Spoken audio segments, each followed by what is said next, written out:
ও বন্ধু, এমনও হবে রে কাল কিয়ামতের দিন সে ভালো করে নামাজ পড়তে পারে নাই, ভালো করে রোজা রাখতে পারে নাই, ভালো করে আল্লাহকে ডাকতে পারে নাই, কিন্তু কারবালার ঘটনা শুনে চোখের পানি ফেলেছে, বিছানায় শুয়ে শুয়ে ইমাম হুসাইনের জন্য কান্না করেছে, নবীর জন্য কেঁদেছে।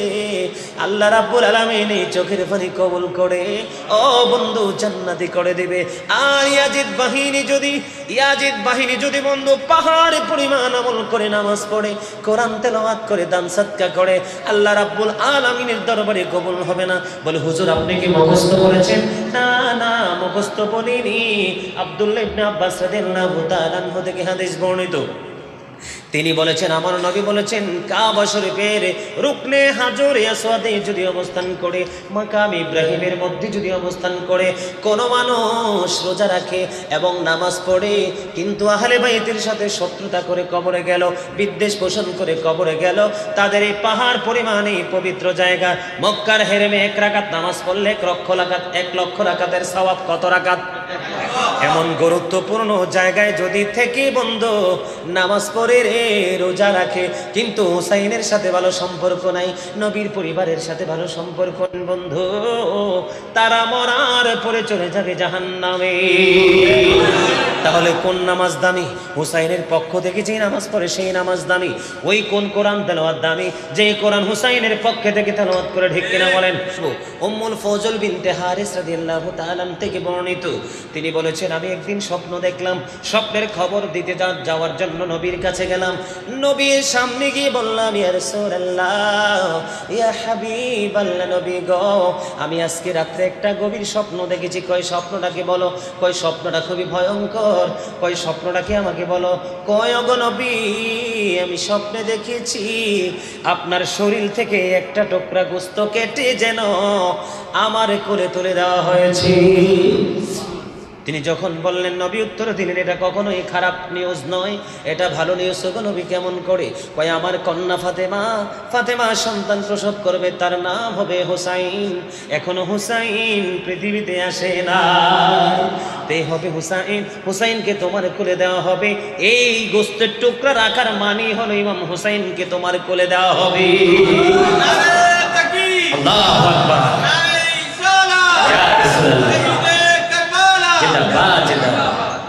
কারবালার ওয়াজের সাথে ইমাম হুসাইনের শহীদের তত্ত্বের সাথে নবীর বন্ধু মুজিজার খবরও আছে।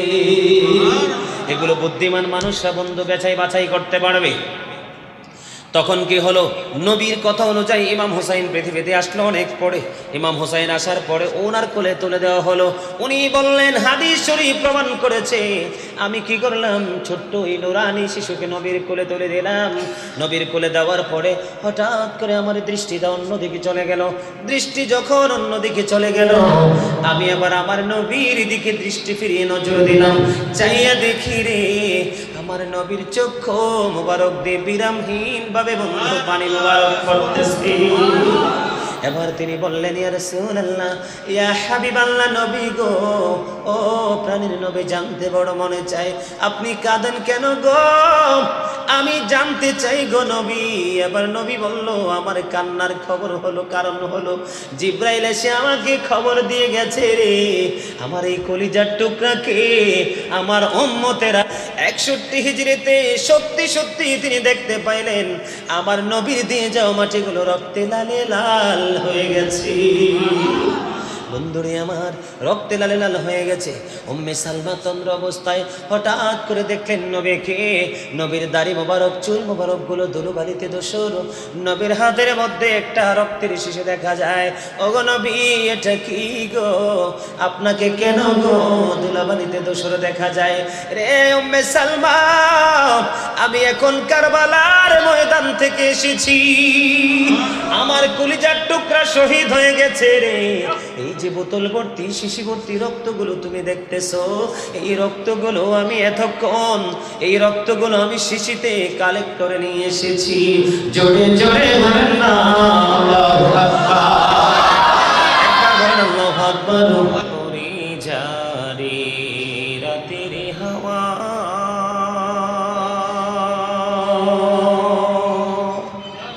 যার সোনার মদিনা,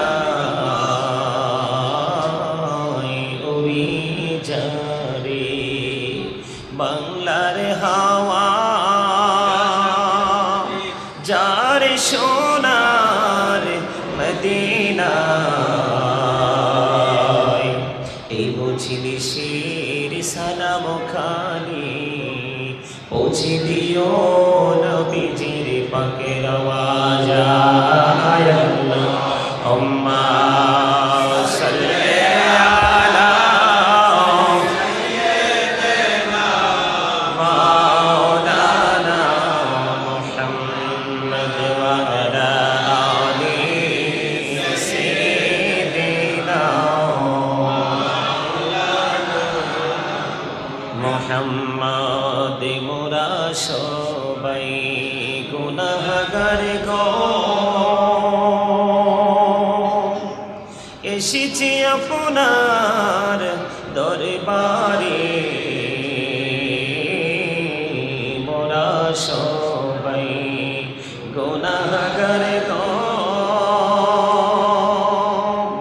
এসেছি আপনার দরবারে জাদু সিলাই সৃষ্টি করছেন মাফ করেন তার খাতিরে আল্লাহুম্মা সাল্লি আলা সাইয়্যিদিনা মাওলানা মুহাম্মদ ওয়া আলা আলি সাইয়্যিদিনা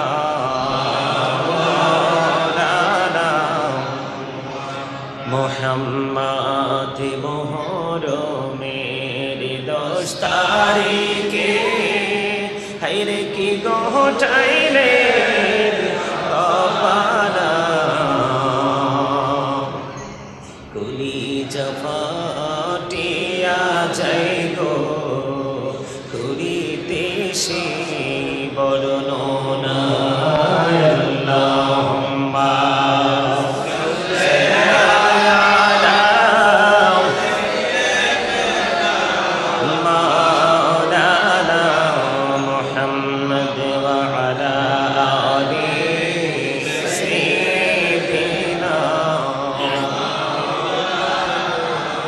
মোহাম্মদ দুন্দুল ঘোড়া কেঁদে বলে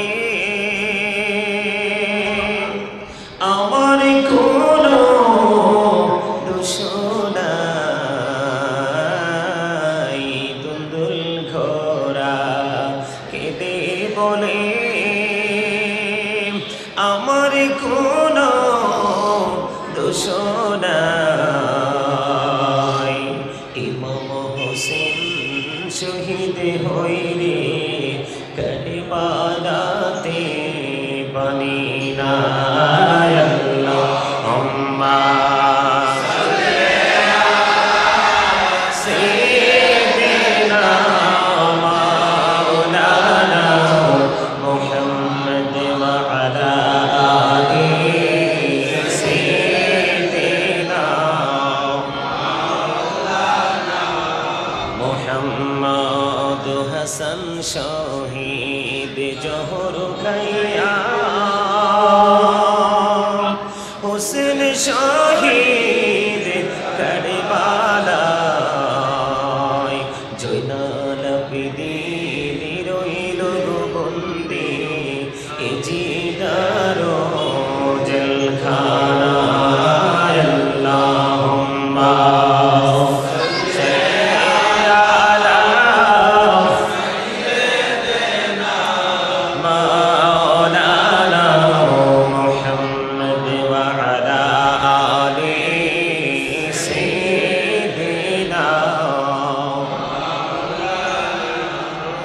মোহাম্মদ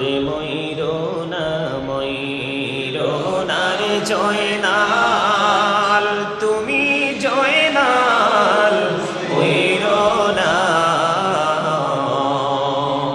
তুমি জয়নাল গেলে গোমারা নবীর বংশ থাকবে না আল্লাহুম্মা সাল্লি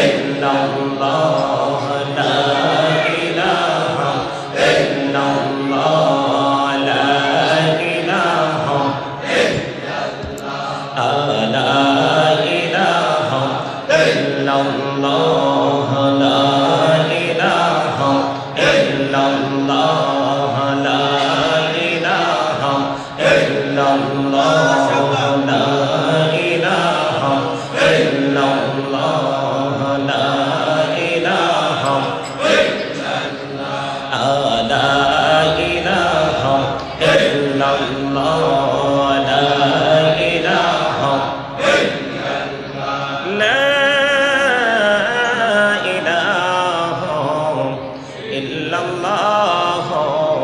মুহাম্মাদুর রাসূলুল্লাহ সাল্লাল্লাহু আলাইহি ওয়াসাল্লাম আল্লাহ আল্লাহ আল্লাহ আল্লাহ আল্লাহ আল্লাহ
আল্লাহ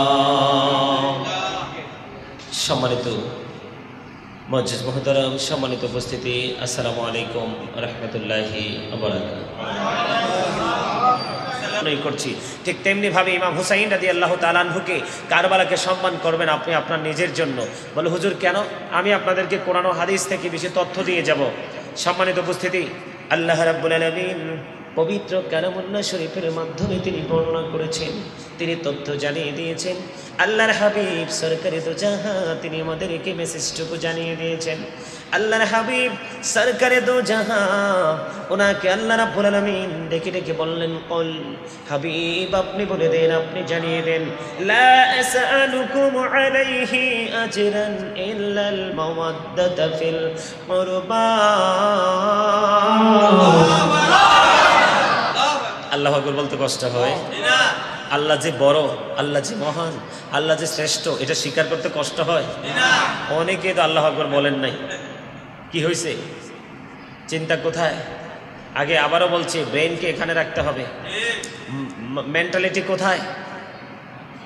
এই বর্তমান প্লেস যেখানে, সেখানে এই জায়গাকে আপনার ব্রেনকে কি করতে হবে? রাখতে হবে। কথা কি বুঝেন নাই? আপনার দেহ কিন্তু আসল না। আপনার আমার এই বডি, আমাদের এই বডি কিন্তু আসল না। আমাদের আসল হচ্ছে কি? মন। আপনারা সকলে সরল ভাষায় বলেছেন মন। আসলে এটাকে আল্লাহর কোরআনের ভাষায় এটাকে বলা হয় রূহ। কি বলা হয়? বাংলাতে বলা হয় আত্মা, ইংলিশে বলা হয় সোল। সে the soul is the order of my Lord.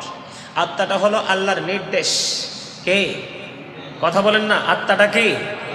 আল্লাহর নির্দেশ ফার্স্ট টেন্স, আলমে আরোহা প্রেজেন্ট টেন্স, এই পৃথিবী ফিউচার টেন্স, বর্জকি জীবন, তার মানে কবরের জীবন।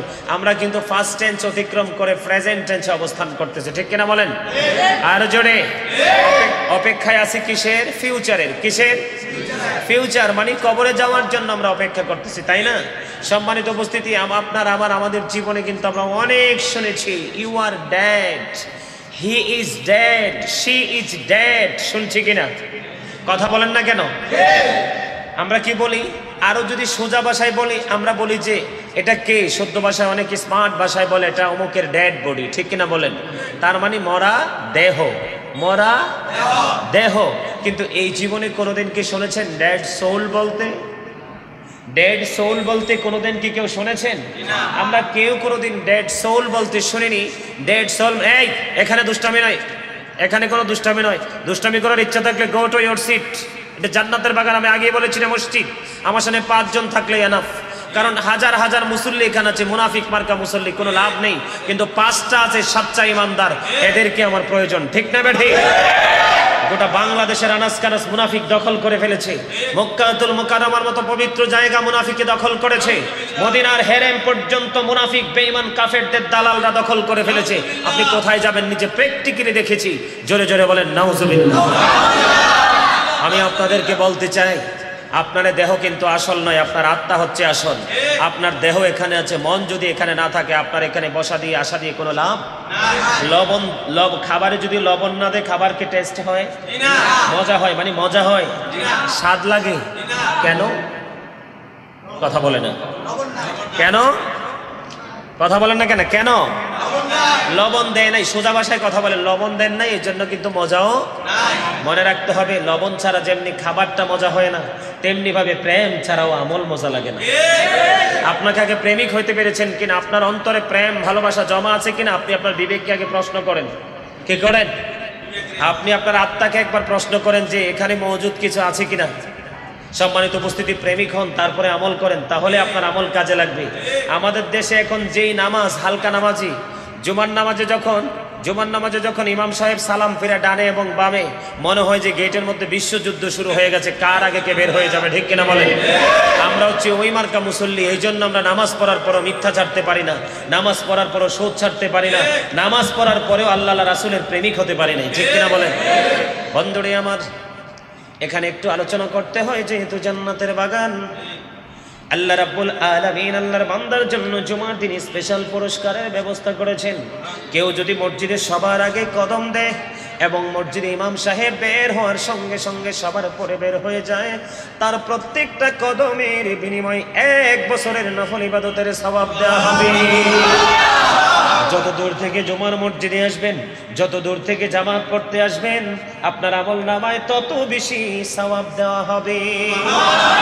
এই জন্য নবী বলেছে, তোমরা যখন নামাজ পড়তে যাও, তোমরা গাড়িতে করে যেও না। তোমরা কি করে যেও না? আমি বর্তমান প্রেক্ষাপটের কথা বলছি, নবীর হাদিস শরীফের সূত্র ধরে। তোমরা সাইকেলে করে যেও না, সিএনজিতে করে যেও না, বাসে করে যেও না, ও বন্ধু অটোতে করে যেও না। কারণ তুমি যদি যাও, তোমার নামাজ বাতিল হবে না, কিন্তু তোমার আমলের এই যে সওয়াবের অনেক অংশ তোমার আমল নামা থেকে মাইনাস হয়ে যাবে। সুবহানাল্লাহ বলেন না কেন? এই জন্য কদম দিয়ে হেঁটে হেঁটে মসজিদের দিকে আসেন, কদম দিয়ে হেঁটে হেঁটে মাহফিলের দিকে আসেন। একটু আধা ঘন্টা 10 মিনিট 20 মিনিট আগে রওনা দিয়ে দেন, আপনার আমল নামা নেকের পাল্লা ভারী হয়ে যাবে, আপনার মনের অজান্তে আপনার গোডাউন ফিল আপ হয়ে যাবে। জোরে বলেন সুবহানাল্লাহ। যেটা বলতে চেয়েছিলাম, আপনার তাহলে আসল হল, মানুষের আসল সত্তা হলো তার আত্মা। আত্মাকে ফলো করে জীবন চালাবেন, এই জীবনে কোনোদিন বিপদ, কোনো মহামারী, কোনো দুঃখ দুর্দশা আপনার কাছে আসতে পারবে না। যেটা বলেন ঠিক না ঠিক? বন্ধুরি আমার, যেটা বলতে চেয়েছিলাম, কারবালার দিকে ঢুকতে গিয়ে আপনাদের দিকে তাকিয়ে আমি অন্যত্রে চলে গিয়েছি।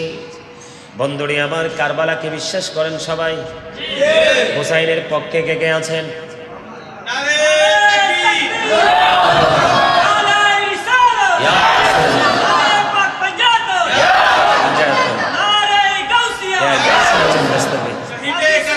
সোহাদায়ে কারবালা জিন্দাবাদ, জিন্দাবাদ।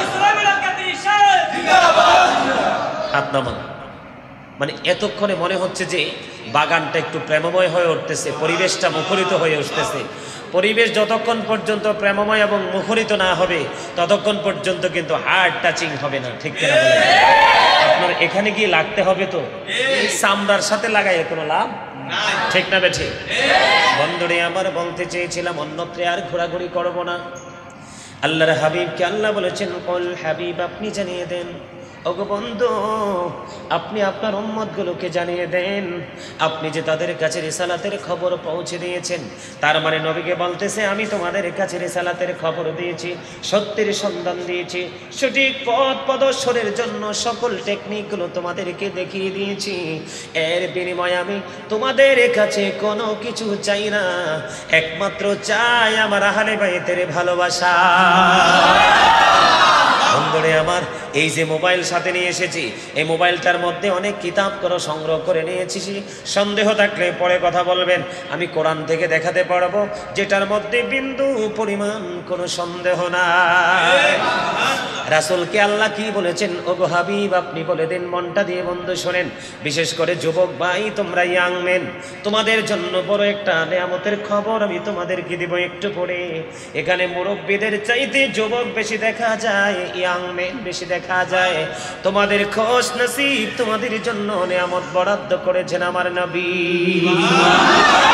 বন্ধুরে আমার, আল্লাহ রাব্বুল আলামিন আল্লাহর হাবিবকে যেমনি ভাবে বলল, আল্লাহর হাবিবও তেমনি ভাবে আয়াত তেলাওয়াত করে আমাদেরকে নিশ্চিত করে দিলেন, ইনশিওর করে দিলেন।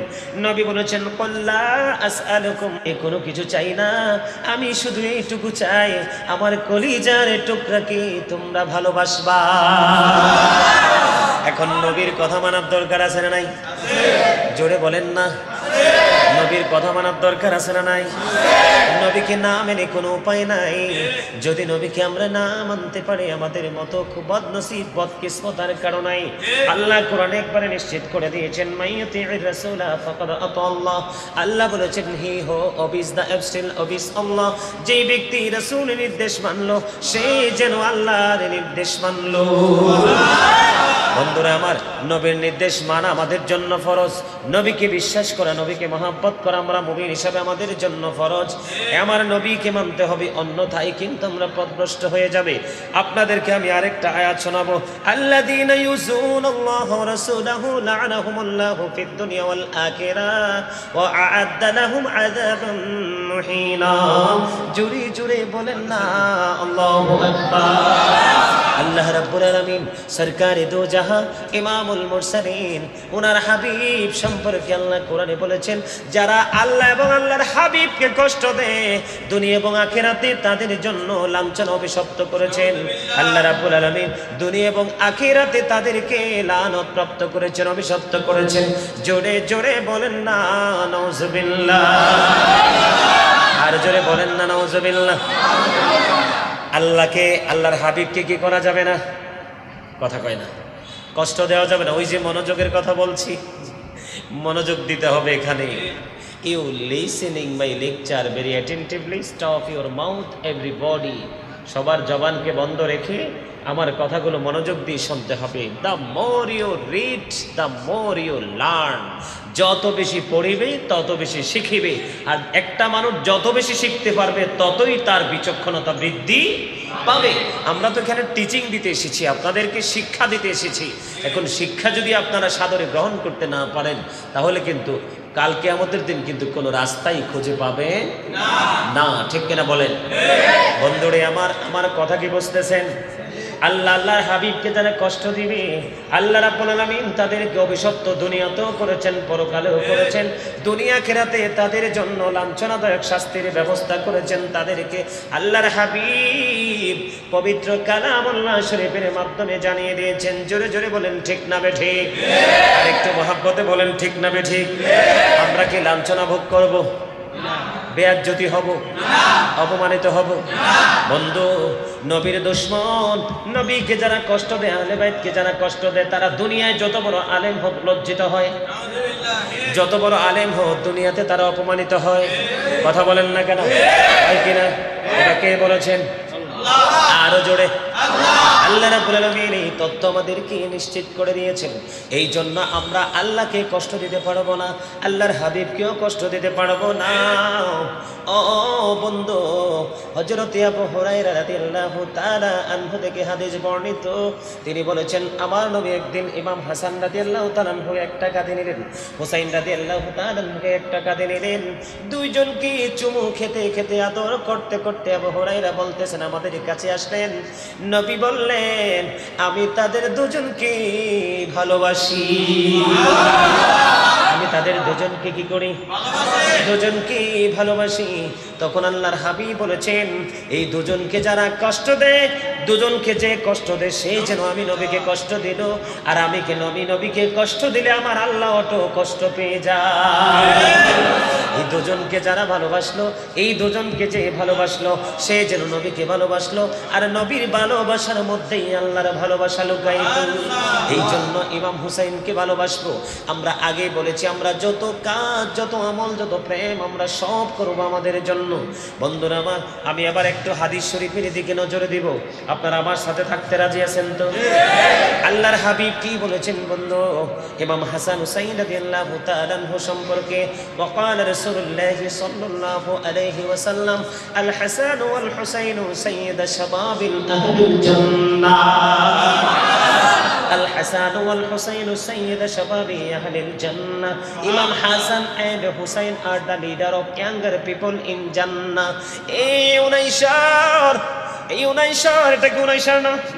এই উনাইশরের যুবক তোমাদেরকে ডেকে ডেকে বলছি রে, তোমাদের কপাল, তোমাদের নসিব বড় খুশ নসিব, তোমাদের কিসমত অত্যন্ত চমৎকার। আমার নবী হাদিস শরীফ বলেছেন অত্যন্ত চমৎকার। আমার নবী বলেছেন হাসান হুসাইন জান্নাতে প্রেমিক যুবকদের ইমাম হবে। আজকে যে যুবকরা দেখেন এই যে মার্কেট দোকান, অনেক যুবক রাস্তাঘাটে ঘুরছে, অনেক দোকান শপিং মলে ঘুরছে, অনেক দোকান ছোট্ট চায়ের দোকানে বসে আছে, অনেক যুবক এগিয়ে মোবাইলের মাধ্যমে, এটা মোবাইল নামক বস্তু আমি মনে করি বর্তমান যুগে সবচেয়ে বড় অভিশপ্ত জিনিস হলো এইটা। এটা আমার বিবেক বলে, আমার চিন্তা বলে, আমার থিঙ্কিং।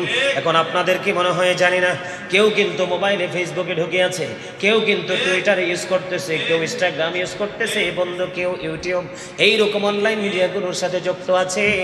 আর আমার সামনের যুবকগুলো নবীর প্রেমিক, আহলে বাইতের প্রেমিক হয়ে সব কিছু কি কুরবানি করে উপস্থিত হয়ে গেছো।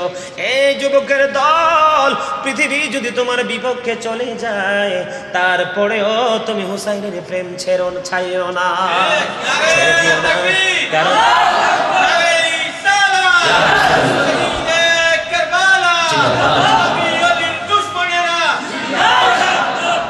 এরা হুঁশিয়ার সাবধানে আছে, আমরাই আছি বোকার স্বর্গে। ঠিক না ঠিক? এরা ঠিকই হুঁশিয়ার আছে। কথা বলেন, আমার নবীর হাদিস কি সন্দেহ আছে? কথা বলে না কেন? এখন মুরব্বীরা মনে মনে ভাবতে পারে এই যে আমার এক দাদা বসে আছে, এই যে চেয়ারে 3 জন বসে আছে, কর্নারে আছে 2-3 জন, এমনি করে এদিকেও আছে, আমার পেছনেও আছে, গিয়ে বন্ধু আমাকে দাওয়াত দিয়েছে। এই যে দাড়ি পাকা মুরব্বীরা মনে মনে চিন্তা করে হুজুর আপনি ইয়াং, এই জন্য ইয়াংদের ওয়াজ করেন। না না, আমি ইয়াং এই জন্য ইয়াংদের ওয়াজ করি না। এখানে রহস্য বুঝতে হবে হাদিস শরীফের। রাসূলের হাদিস কি আল হাসান ওয়াল হুসাইন সাইয়্যিদা শাবাবি আহলিল জান্নাহ। Imam Hasan and Husain are the leader of younger people in Jannah. Younger people মানে ইয়াং মানুষদের তথ্য দেওয়া হয়েছে। আমার ইমাম হুসাইন রাদিয়াল্লাহু তাআলা আনহু 2 ভাই, তারা জান্নাতে যুবকদের সর্দার হবে। আপনি এখানে বয়স হয়েছে আপনার 91 বছর, এই পৃথিবীতে বয়স হয়েছে আপনার 110 বছর, এই পৃথিবীতে বয়স হয়েছে আপনার 115 বছর। আপনি বুড়া হয়ে কবরে গেছেন, যদি ইমাম হাসান হুসাইনের প্রেমিক হয়ে জান্নাতি হতে পারেন, আপনাকে কিয়ামতের দিন 30 বছরের জোয়ান মানুষ বানায়া দেওয়া হবে। তাইলে যারা আজকে জোয়ান আছে তারা আগামীকালকে বুড়া হবে, আজকে যারা বুড়া আছে তারা আরো বেশি মুরব্বী হয়ে যাবে। এটা কিন্তু দুনিয়ার মধ্যে একটা কি আছে, তুলনা করার মতো, কম্পেয়ার করার মতো একটা সিস্টেম তৈরি আছে। কিন্তু কিয়ামতের দিন পরকালে বর্জকি জীবনে আপনার সব হয়ে যাবে 30 বছরের যুবক। তাইলে হুসাইনের প্রেমিক যারা সবার জন্য জান্নাত বরাদ্দ, ঠিক কিনা বলেন? আর এই জান্নাতের ইমাম হবে, লিডার হবে, সরদার হবে রাসূলের কলিজার টুকরা ইমাম হুসাইন রাদিয়াল্লাহু তাআলা আনহু। বন্ধুরে আমার, এবার আমার মা বোনেরা চিন্তা করতে পারে, অনেক মা বোনের আওয়াজ শোনে না, বাসায় শোনে কিনা বলেন? আপনারা এটা যদি নাও বলেন আমি বলবো হ্যাঁ। বলে হুজুর কেন বলবেন হ্যাঁ? এই হ্যাঁ বলার কারণ, এস বলার কারণ হলো গোটা পৃথিবীতে যতগুলো পুরুষ আমার ভক্ত আছে তার চেয়ে বন্ধু দ্বিগুণের চেয়েও বেশি আছে আমার মা বোনেরা। ঘরে বসে বসে অনলাইন আলোচনা শোনে, তারা ফোন দিলে ফোন ধরতে পারি না, কারণ গোটা পৃথিবী থেকে বোন আমেরিকা থেকে ধরে। পৃথিবীর এমন কোনো দেশ নাই যে ফোন আসে না। রাত্র যখন হয় ইউরোপ, আমেরিকা, লন্ডন থেকে শুরু হয়। বন্ধুরে আমার, আমি বুঝতে পারি আমার যে অবস্থানটা কোথায়। আমি আমার মা বোনদের কথা বলবো, আমেরিকা থেকে আলোচনা শুনবে, লন্ডন থেকে আলোচনা শুনবে, অস্ট্রেলিয়া থেকে আলোচনা শুনবে, স্পেন থেকে আলোচনা শুনবে, ইটালি থেকে আলোচনা শুনবে, এবং মিডল ইস্ট থেকে বন্ধু আলোচনা শুনবে। আমি গোটা পৃথিবীর 19 শহরের আমার মা আমার বোনেদের সঙ্গে সঙ্গে গোটা পৃথিবীর আমার মা বোনদেরকে একটি স্পষ্ট মেসেজ আমি দিতে চাই। আল্লাহর হাবিব বলেছেন, এখন আমরা পুরুষরা যারা ইমাম হুসাইনের প্রেমিক হয়ে জান্নাতি হয়ে গেলাম, আমাদের ইমাম পেয়ে গেলাম, শক্ত একটা বাহন আমরা পেয়ে গেলাম। মা বোনেরা চিন্তা করতে পারে, বলে হুজুর গো, আমরা মহিলা, আমাদের কি কোনো গুড নিউজ নাই? তারা ভাবতে পারে কি পারে না? এটা পজিটিভলি চিন্তা করতে পারে কিনা? চিন্তা তাদের মেন্টালিটিতে আসতে পারে। বন্ধুরে আমার মা বোনদের জন্য নবী তথ্য দিয়েছেন।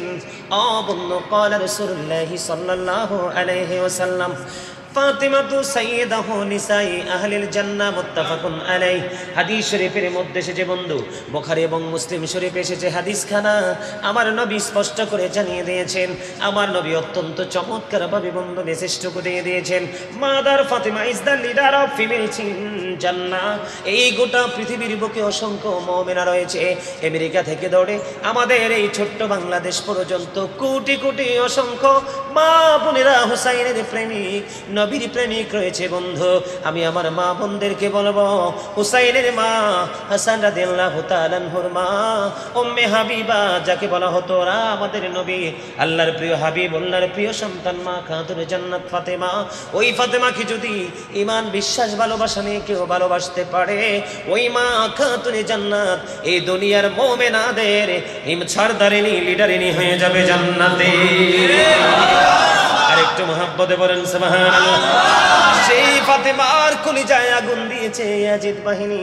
এই জান্নাতের লিডার যিনি হবে, তার কলিজায় আগুন দিয়েছেন বন্ধু। তাকে এমন ভাবে নির্মম ভাবে নিষ্ঠুর ইয়াজিদ বাহিনী বন্ধু শহীদ করে দিয়েছেন, কতল করে দিয়েছেন বন্ধু। শুনলে কোনো মুমিন সহ্য করতে পারে না। মুমিনের হৃদয়ে রক্তক্ষরণ হয়, মুমিন বন্ধু দুচোখের পাতা এক করতে পারে না। আপনারা সবাই অনেকেই জানেন, অনেকেই মনে করতে পারেন যে হুজুর, ইয়াজিদ কি কোনো বেঈমান ছিল? ইয়াজিদ কোনো বেঈমান ছিল না। ইয়াজিদ কি কোনো কাফের ছিল? ইয়াজিদ কোনো কাফের ছিল না। ইয়াজিদ প্রকাশ্য কোনোদিন ইসলামের বিরোধিতাও করেনি। ইয়াজিদ কোনোদিন মসজিদ ভাঙ্গেনি। ইয়াজিদ কোনোদিন বন্ধু মাদ্রাসা ভাঙ্গেনি। ওফিনলি ইসলামের বিরোধিতা করেনি। ইয়াজিদ কাকে বলে? ইয়াজিদিয়াত কি আমি আপনাদেরকে বুঝাইতে চাই। ইয়াজিদিয়াত কলকে জানেন যে আমাদের দেশে দেখবেন অনেক দাড়িওয়ালা, টুপিওয়ালা, পাগড়িওয়ালা আছে, সুন্দর সুন্দর মিষ্টি মিষ্টি কথা বলে, কিন্তু আহলে বাইতের নবীর মহব্বত নাই। আছে না নাই? বলে হুজুর বুঝবো কেমন করে? আমরা যখন মিলাদ পড়ি বলে আমরা বেদাতি, এটা হলো ইয়াজিদের আওলাদ। আমরা যখন আল্লাহর ওলিদের মাজার শরীফ জিয়ারত করতে যাই বলে বেদাত করতে গিয়েছি। আপনারা এই রকম সিম্পটম দেখে মনে করবেন যে এরাই হলো ইয়াজিদের দোসর, ঠিক কিনা বলেন? এরা সকাল তো সন্ধ্যা অসংখ্য বেদাত কাজ করতেছে, কিন্তু এটা তাদের চোখে পড়ে না। বন্ধুরে আমার, এই যে ইয়াজিদিয়াত হলো মুখে ইসলামের কথা, অন্তর থেকে ইসলামকে ধ্বংস করার কথা। বন্ধুরে আমার, এটার কারণ হলো কি আপনাদেরকে আমি মনে করিয়ে দিতে চাই। 61 হিজরিতে কারবালা হয়েছে। কত হিজরিতে? 61 হিজরিতে মুহররমের 10 তারিখে কারবালা হয়েছে। এই কারবালাকে বন্ধু উস্কানি দিয়েছেন বন্ধু বেঈমান কাফের মুশরিকরা। বর্তমানেও কিন্তু আমাদের মুসলমানদের মধ্যে বেঈমান কাফেরদের দালাল আছে, তাদের কাছ থেকে ডোনেশন নিচ্ছে, ইসলামকে ধ্বংস করার পায়ে তারা করতেছে। আমি আপনাদেরকে বলতে চাই, ইয়াজিদ ছিল একজন নারী লোভী। এত আসতে, ইয়াজিদ কি ছিল? ইয়াজিদ ছিল মদ্যপায়ী, মদ পান করা তার অভ্যাস ছিল। দিনের বেলা বানর নাচাতো, রাতের বেলা মদের আসর বসিয়ে অসভ্য নারীদেরকে নিয়ে বন্ধু সে কি করতো, নষ্ট পরিবেশ তৈরি করত। ইয়াজিদের উপদেষ্টা কে ছিল জানেন? ইয়াজিদের উপদেষ্টা যিনি ছিল, যার নাম হলো শারজুন বিন মানসুর রুমি। ইয়াজিদের উপদেষ্টা ছিল, তার নাম হলো শারজুন বিন মানসুর রুমি। এই ইয়াজিদের উপদেষ্টা শারজুন বিন মানসুর রুমি ছিলেন একজন ইহুদি। নাউজুবিল্লাহ বলেন না। ইহুদিরা মুসলমানের বন্ধু না শত্রু? শত্রু। এমন একটা হেসা কথা কইলে যে আপনারা এই যে একটা রাগ করবেন। এই যে ভারতে দেখছেন বেঈমানরা আমার নবীকে নিয়ে কত ধরনের অপমানজনক কাজ করছে কিনা? আমাদের কুমিল্লাতে যে মাতৃভান্ডার আছে, এটা কি হিন্দুর না মুসলমানের? কথা বলেন, এটা হিন্দুর না মুসলমানের? ভারতে আমার নবীকে নিচে নামাইতে নবীর চরিত্রে পর্যন্ত আঘাত করেছে, ঠিক কিনা বলেন? আর এই দেশের মুসলমান মসজিদের ইমাম সাহেব, হাফেজ সাহেব, কারি সাহেব, সাধারণ মানুষ হিন্দুর দোকানের মিষ্টির জন্য সিরিয়াল ধরেছে। এর চেয়ে বড় লজ্জা একটা মুসলমানের জন্য কিচ্ছু হতে পারে না, ঠিক কিনা বলেন? যার হাত না পাক, পা না পাক, চিন্তা না পাক, এটা আমি বলছি না, এটা আমি বলিনি। ইন্নাল কাফিরিনা কানু লাকুম আদুওয়াম মুবিনা, কোরআনের ভাষা। আল্লাহ বলেছেন দ্য হেরিটেক্স আর the eternal enemy of the believers. ঈমানদারদের প্রকাশ্য দুশমন হলো বেঈমান কাফেররা। জোরে বলেন ঠিক না ঠিক? এত স্বাদ কোত্থেকে আসে বেঈমানের প্রোডাক্টে? আর এটা আপনার পেটের মধ্যে কি হজম হয় কিভাবে? আমরা মাথায় তো নিয়ে কাজ করে না। বিশ্বাস করেন, যখন আমি ঢুকি, যখন সিরিয়াল দেখি, আমার মনে হয় যে আমি কি বলবো, আমি মানে ঘৃণা করার ভাষা আমি খুঁজে পাই না। বলে হুজুর আজকে কেন আসলেন এই জায়গায়? এই জায়গায় আসার কারণ হলো, বলে হুজুর এটা কি নাজায়েজ হারাম? আমি সেই দিকে যাচ্ছি না, আমি যাচ্ছি বেঈমান এবং ঈমানদারের ডিসটেন্সটা কোথায়। আল্লাহ বলেছেন কোন ঈমানদারের প্রকাশ্য দুশমন হলো বেঈমান। আপনারা জানেন আমার নবীকে কষ্ট দিয়েছে কারা? যোগে যোগে নবীর রাসূলকে কষ্ট দিয়েছে কারা? বেঈমানরা না? আর আপনাদের বেঈমানদের হাতের সবজি, বেঈমানদের হাতের মিষ্টি, বেঈমানদের হাতের রসমালাই এত সুইটেবল হয় কিভাবে? নিশ্চয়ই আপনার এখানে চিন্তার মধ্যে কি আছে? গলদ। কথা বলেন না কেন? আপনি দেখবেন আপনার দোকানে কোনোদিন কোনো বেঈমানের সাথে লম্বা সিরিয়াল ধরবে না। আমি আজকে আপনাদেরকে জান্নাতের বাগানকে সাক্ষী রেখে বললাম, গোটা বাংলাদেশ সফর করবেন, কোনো বেঈমান কাফেররা কোনো যত ভালো প্রোডাক্ট আপনার থাকুক না কেন, আপনার দোকানে কোনোদিন সিরিয়াল ধরবে না। ওরা ওদের দলের লোক খোঁজ করে ওরা সদাই করবে, বাজাই করবে। এটা মনে রাখেন। বলে কেন বলছেন? বলে হুজুর কেন বললেন? ওই যে বেঈমান ইহুদি নাসারারা, বেঈমান কাফের মুশরিকেরা, তারা ইয়াজিদকে বন্ধু উস্কানি দিয়ে দিয়েছেন। কি দিয়ে দিয়েছেন? বেঈমানকে উস্কানি দিয়ে দিয়েছেন। বেঈমানের মাধ্যমে যখন উস্কানি পেয়েছেন, এই উস্কানির কারণে উস্কানির কারণে ইমাম হুসাইনের মতো জান্নাতের সর্দারকে তারা শহীদ করে দিয়েছেন। আমি আপনাদেরকে 61 হিজরি থেকে একটু 63 হিজরিতে যেতে চাই। কত হিজরি? 61 হিজরিতে কি হয়েছে? কারবালা হয়েছে, নির্মম ইতিহাস তৈরি হয়েছে 61 হিজরিতে। আর 63 হিজরিতে কি যে করেছে ইয়াজিদ বাহিনী, বন্ধু তোমরা জানো না। বন্ধুরে আমার, ইয়াজিদ বাহিনী কতটা নিকৃষ্ট। 63 হিজরিতে দেখেন হাররার ঘটনা ঘটিয়েছে। 63 হিজরিতে কি ঘটিয়েছেন? হাররার ঘটনা ঘটিয়েছেন।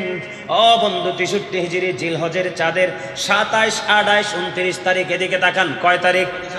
27 তারিখ, 28 তারিখ, 29 তারিখ। এই 3 দিন। কয় দিন? এই 3 দিন বন্ধু, তারা সকল অবৈধ কাজকে ইয়াজিদ বাহিনী বৈধ বলে ঘোষণা দিয়ে দিয়েছেন। জোরে জোরে বলেন না আলহামদুলিল্লাহ। যত অবৈধ কাজ, অবৈধ বুঝেননি? মুসলমানের জন্য যত নষ্ট অবৈধ কাজ, ইসলাম কোরআন হাদিসের সাথে সাংঘর্ষিক সব ধরনের কাজকে তারা বড় বৈধ বলে ঘোষণা দিয়েছেন। মনে রাখবেন 63 হিজরির জিলহজের কত তারিখ? 27 তারিখ, 28 তারিখ, 29 তারিখ। এখানে আমি আপনাদেরকে বলবো, হারাম বলতে জিনা করা হারাম না হালাল? মানুষ হত্যা করা হারাম না হালাল? মদ পান করা হারাম না হালাল? মসজিদের দরজা তালা দিয়ে আজান বন্ধ করে দেওয়া, এটা আপনারা কোন দৃষ্টিতে নেবেন বলেন? এটা কি ভালো না মন্দ? আরো জোরে বলেন। আরে ভাই কথা বলেন না কেন? আপনাকে কেউ 2 টাকা দিবে না, বরং আপনার কাছ থেকে সুবিধা নেবে। আপনি আপনার সুবিধা আগে তৈরি করে অন্যকে সুবিধা দিবেন, তার আগে না। ঠিক কিনা বলেন? 27, 28, 29 তারিখে ইয়াজিদ বাহিনী বন্ধু 3 দিন পর্যন্ত সবকিছু বৈধ বলে ঘোষণা দিয়ে দিয়েছে। এর মধ্যে সর্বপ্রথম হলো বন্ধু মদ। সর্বপ্রথম কি? সর্বপ্রথম হলো মদ। আল্লাহ কোরআনে বলেছেন ইন্নামাল খামরু ওয়াল মাইসিরু ওয়াল আনসাবু ওয়াল আজলামু রিজসুম মিন আমালিশ শাইতান। জোরে জোরে বলেন না নাউযুবিল্লাহ। এখানে আসার কারণ হলো মদ, জুয়া, মূর্তি পূজা, ভাগ্য গণনা করা, এগুলো ঘৃণা বস্তু, শয়তানের কাজ। রিজসুম মিন আমালিশ শাইতান বলছে কি? এখন আল্লাহ বলছে এটা শয়তানের কাজ, এটা হারাম। এটা কি? হারাম। আর ইয়াজিদ বাহিনী, ইয়াজিদ ক্ষমতায় আসার পরে ইয়াজিদ বাহিনী এটাকে হালাল বলে ঘোষণা দিয়ে দিয়েছেন। ইয়াজিদ কিন্তু মদ পান করতো। কি করতো? ইয়াজিদ মদ পান করতো। ইমাম আজম আবু হানিফা রহমাতুল্লাহি আলাইহি তিনি বলেছেন, যেই ব্যক্তিকে তোমরা মদ পান করতে দেখবা, কি করতে দেখবা? মদ পান করতে দেখবা, তাকে 80টা ডোরা মারবা। কয়টা? তাহলে 80টা বেত মারবা। কয়টা? বলে হুজুর কেন গো? এই বর্তমানে বাংলাদেশে অসৎ চরিত্রের ক্যারেক্টারলেস অনেক পিপল আছে, ক্যারেক্টারলেস অনেক মেন আছে, ওপেনলি ড্রিঙ্কস করে। কয়টা? বলে শুদ্ধ ভাষার ড্রিঙ্কস। আল্লাহ বলে কি এটা হারাম না হালাল? এটা আল্লাহ বলছে হারাম না, শুধু হারাম না, শয়তানের কাজ। এখন শয়তান কি আপনার বন্ধু না শত্রু? এই কথাটা বলতে পারেন না? শয়তান কি আপনার বন্ধু না শত্রু? আদম আলাইহিস সালামকে শয়তানে কৌশল করে মা হাওয়াকে ব্যবহার করে গন্ধম খাওয়াইছে। গন্ধম খাওয়াইতে দেরি আল্লাহ ঘোষণা করেছেন কুলনা বিতু মিনহা জামিয়া, জান্নাত থেকে বের হয়ে যাও, বের করে দিলেন। You get down all from here, সবাইকে বের করে দিলেন। কেন? শয়তান তো জান্নাত দেখেছেন, আরাম দেখেছেন, আমাদেরকে জান্নাতে যেতে দেবে না। এই জন্য শয়তান আমাদের শত্রু। ঠিক না বেঠিক? ইন্না শাইতানা লাকুম আদুউন ফাত্তাকিজুহু আদুওয়া। Shaitan is the eternal enemy of the believers. শয়তান ইমানদারদের প্রকাশ্য দুশমন। কিন্তু ব্যতিক্রম নিয়ামতের খবর হলো আল্লাহ রাব্বুল আলামিন কোরআনে বলেছেন ইন্না কাইদা শাইতানি কানা দাঈফা। শয়তান ডিসিপশন ইজ ভেরি উইক। যারা 100% ঈমান, 100% নবীর প্রেমিক, 100% হুসাইনের প্রেমিক, আহলে বাইতের প্রেমিক, সাহাবায়ে কেরামের প্রেমিক, মাযহাবের প্রেমিক, আল্লাহর ওলির প্রেমিক, আল্লাহ রাব্বুল আলামিন একবার স্পষ্ট করে জানিয়ে দিয়েছেন। আজ থেকে 1450 বছর আগে নবী আমাদেরকে মেসেজটা দিয়েছেন। নবী বলেছেন ইন্না কাইদা শাইতানি কানা দাঈফা। শয়তান ডিসিপশন ইজ ভেরি উইক। শয়তানের ধোঁকা মুমিনকে কোনোদিন ধোঁকা দিতে পারবে না। যেমনটি হলেন আজকের আপনারা যারা উপস্থিত হয়েছেন, অনেক মানুষ আছে গেট আপ নিয়ে ঘরে বিছানায় বসে আছে। হামসে বড় কোন হে? ওই বড় লোককে ডেকে ডেকে বলতে চাই কাগজি কাটি কাটি ঘুড়ি বানা কর উড়াতা হ্যায় আসমানে মে।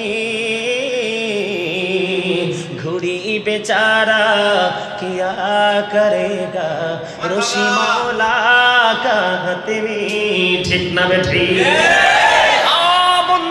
মুমিন হয়ে মরো, মুমিন হয়ে বাঁচো, জীবনটা ধন্য হয়ে যাবে। মুমিন আজকে ইয়াজিদের এগেইনস্টে কাজ করে, আর মুনাফিকরা ইয়াজিদের পক্ষে কথা বলে। আমাদের দেশে দেখবেন বুড়া বুড়া দাড়িওয়ালা, টুপিওয়ালা, পাগড়িওয়ালা কয় ইয়াজিদ রহমতুল্লাহি আলাইহি। আরো জোরে বলেন না কেন? কয় ইমাম হুসাইনের শহীদের পিছনে ইয়াজিদের কোনো হাত নাই, ইয়াজিদকে সাধু সাজানোর চেষ্টা করছে। আমি ওই সমস্ত বক্তাদেরকে, লেকচারারদেরকে বলতে চাই, এই আলোচনা শোনো, সাহস থাকলে বক্তার বক্তব্যকে খণ্ডন করে তুমি নতুন কিছু প্রেজেন্ট করে দেখাও। বন্ধুরে আমার 63 হিজরিতে জিলহজের 27, 28, 29 মনে রাখবেন। 63 হিজরিতে বন্ধুরে আমার আল্লাহ বলেছেন ইন্নামাল খামর, নিশ্চয়ই মদ কি হারাম। কি? এ খামর মানে কি? মদ। মদ কি? আল্লাহ মদ বলছে। ইয়াজিদ কি করতেন? মদ পান করতেন। ইমাম আজম আবু হানিফা রাহমাতুল্লাহি আলাইহি বলেছেন যারা মদ পান করে তোমরা দেখো তাদেরকে 80টা ডোরা মারো। কেননা মদ পান করার পরে তাদের বিবেকটা কি হয়ে যায়? লেস হয়ে যায়, মাথা নষ্ট হয়ে যায়। তখনই তাদের নজরটা একটা নারীর দিকে ধাবিত হয়। কোনোদিন কোনো সুস্থ মানুষ কোনো নারীর ইজ্জত হরণ করবে না। এই পৃথিবীর বুকে যত অসৎ চরিত্রের মদ্যপায়ী বন্ধু সেন্সলেস মেন আছে, তার হাজার হাজার কোটি থাকতে পারে, তার দেশে বিদেশি বিজনেস থাকতে পারে, অনেক বেশি শিক্ষা তার থাকতে পারে, কিন্তু কোরআন হাদিসের জ্ঞান না থাকার পরে সবচেয়ে বড় মূর্খ হয়ে গেছে। ঠিক কিনা বলেন? এই দেশে কোনো সুস্থ মানুষ কোনো মা বোনের ইজ্জত নষ্ট করতে পারে না। এই দেশের মধ্যে, গোটা পৃথিবীর মধ্যে কোনো ভালো মানুষ কোনো মা বোনের ইজ্জতের দিকে নজর দিতে পারে না। যখন কোনো মায়ের দিকে নজর দিবে তার মাথার মধ্যে চলে আসবে আমার তো মা আছে। কোনো বোনের দিকে যখন নজর দিবে, সে তার মাথার মধ্যে অটো চলে আসবে যে আমারও তো ঘরে উপযুক্ত বোন আছে, আমি আর একজনের বোনের দিকে নজর দিব না। একমাত্র মা বোনদের নারীরাও খারাপ আছে না নাই? কারণ নারীরা যদি রাজি না হয় পুরুষ কখনো কাছে আসতে পারবে না, পুরুষ রাজি না হলে নারী কখনো কাছে আসতে পারবে না। আমি জানি নারীরাও ড্রিঙ্কস করে, বন্ধু নেশা করে, আছে না নাই? ওই সমস্ত মানুষগুলো যখন সেন্সলেস হয়ে যায় তখন বন্ধু তারা এই অবৈধ মেলামেশা করে। এটা কিন্তু ইয়াজিদ বাহিনী থেকে শুরু হয়েছে। এই শিক্ষা কিন্তু ইয়াজিদ বাহিনী দিয়েছে। যখন আপনি দেখবেন এই ধরনের অনেক মসজিদের ইমাম সাহেব ধরা খায় না, কত বড় মুহতামিম ধরা খায়, ঠিক না ঠিক? কথা বলেন না কেন? আপনারা দেখছেন না অনলাইনে, দেখেন না? এটা আমার বলার দরকার না, ধরা খায় কিনা? তারা ওই ইয়াজিদ বাহিনীকে ফলো করে তারা আজকে পর্যন্ত আসছে, কাবিন দিয়ে মেয়েদেরকে ভোগ করে না, চুক্তি করে মেয়েদের সাথে একটা কন্ডিশনে যায়। কারণ কাবিন যদি হয় মেয়ে মুস্তাদি আইনের আদালতে গেলে কিন্তু সে ধরা খাবে। এই জন্য ছলে বলি কৌশলে মা বোনদের ইজ্জত নষ্ট করে ইয়াজিদ বাহিনী এবার দাড়ি টুপি পাগড়ি তার আছে। বন্ধুরা আমার এই শিক্ষা নিয়েছে তারা ইয়াজিদ থেকে। কোথা থেকে? ইয়াজিদ থেকে। আমি বানিয়ে কোনো কিছু বলছি না। ওই সময় থেকে আজকে পর্যন্ত ইয়াজিদ বাহিনীর চরিত্র আমি তুলে ধরবো, আর ইমাম হুসাইনের চরিত্র আমি তুলে ধরবো। এই এদেরকে জালিবিদ্যে পিটাই বের করুন তো। এই মসজিদের ইমাম সাহেব কই? এদেরকে জালিবেদ দিয়ে পিটাই বাইর করেন। এখানে আসতো কেন? আওয়াজ কম হয়, আমার দিকে দাও, আরেকটু দাও। ঠিক আছে, আবার ঠিক আছে, টাইট করে লাগাই দাও।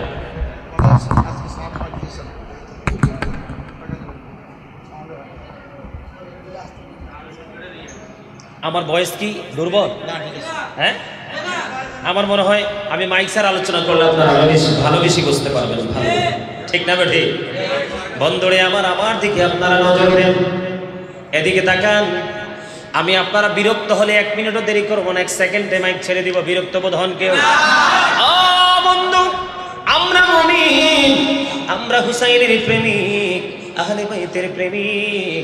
আমাদের ইমাম হুসাইনের চরিত্র কত সুন্দর ছিল। আমার নবী দিকে তাকান। আমি আগে ইয়াজিদের চরিত্র আমি আগে শেষ করি, তারপরে হুসাইনের দিকে যাব। রাজি আছেন না নাই? আমি আগে ইয়াজিদের বন্ধু চরিত্র আমি আপনাদের সামনে ওপেন করব। ইয়াজিদ কি করতেন? মুখস্থ করেন না কেন? কি করতেন? আল্লাহর কোরআনের ভাষায় মদ হারাম না হালাল? আল্লাহ কি বলেছেন? এটা মদ খায় যারা তারা শয়তানের দোস্ত। তাহলে এটা কখনো আমরা মুমিন সাপোর্ট দিতে পারি না। তাহলে এটা হলো কোরআন হাদিসের সাথে সাংঘর্ষিক। এমন একটা মদ্যপায়ে নষ্ট চরিত্রের মানুষকে কখনোই নেতা হিসাবে আমরা মানতে পারি না। তাহলে ইমাম হুসাইন জান্নাতের লিডার, রাসূলের কলিজার টুকরা, তিনি মানবে কি করে? আপনারা বলেন, তার সাথে যুদ্ধের দরকার আছে না নাই?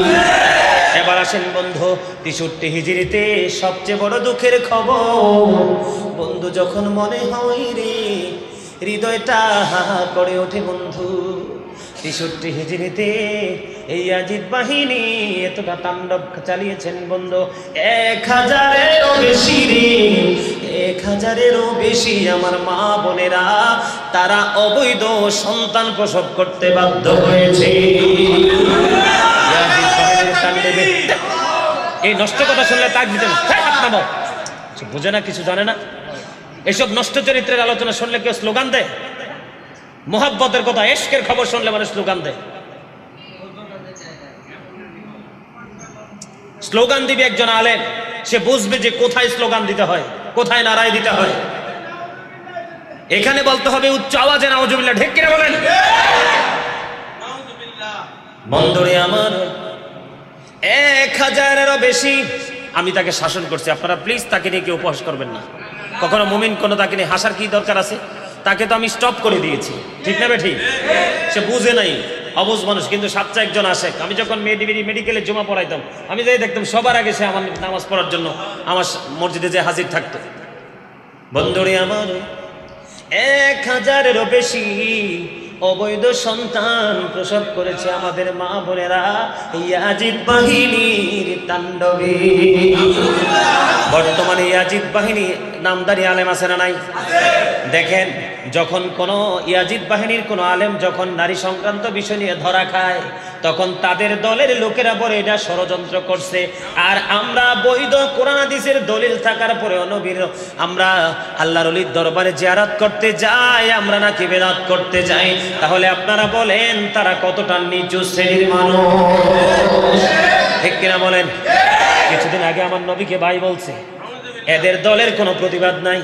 কিছুদিন আগে আমার নবী সম্পর্কে বলেছে আত্মহত্যা করছে, ইয়াজিদ বাহিনীর কোনো প্রতিবাদ নাই। কিছুদিন আগে বলেছে আমরা যে জামাতে 2 রাকাত জুমার নামাজ পড়ি, তার আগে 4 রাকাত কবলাল জুমা নাকি আমাদের নবীর ফালতু সুন্নাত। এত বড় নষ্ট জঘন্য কথা বলার পরেও ইয়াজিদ বাহিনী কোনো প্রতিবাদ করে নাই, বরংস তাদেরকে আর উস্কানি দিয়ে কয় ভুল করেছে, আই এম সরি। জোরে বলেন না নাউজুবিল্লাহ, আরেকটু বলতে বলুন নাউজুবিল্লাহ। ও বন্ধু, হাদিস শরীফ থেকে প্রমাণ, ইয়াজিদ বাহিনী নারীর ইজ্জত নিতে মজা পাইতো, নারীদের ইজ্জত লুটে নিতে বন্ধু মজা পাইতো।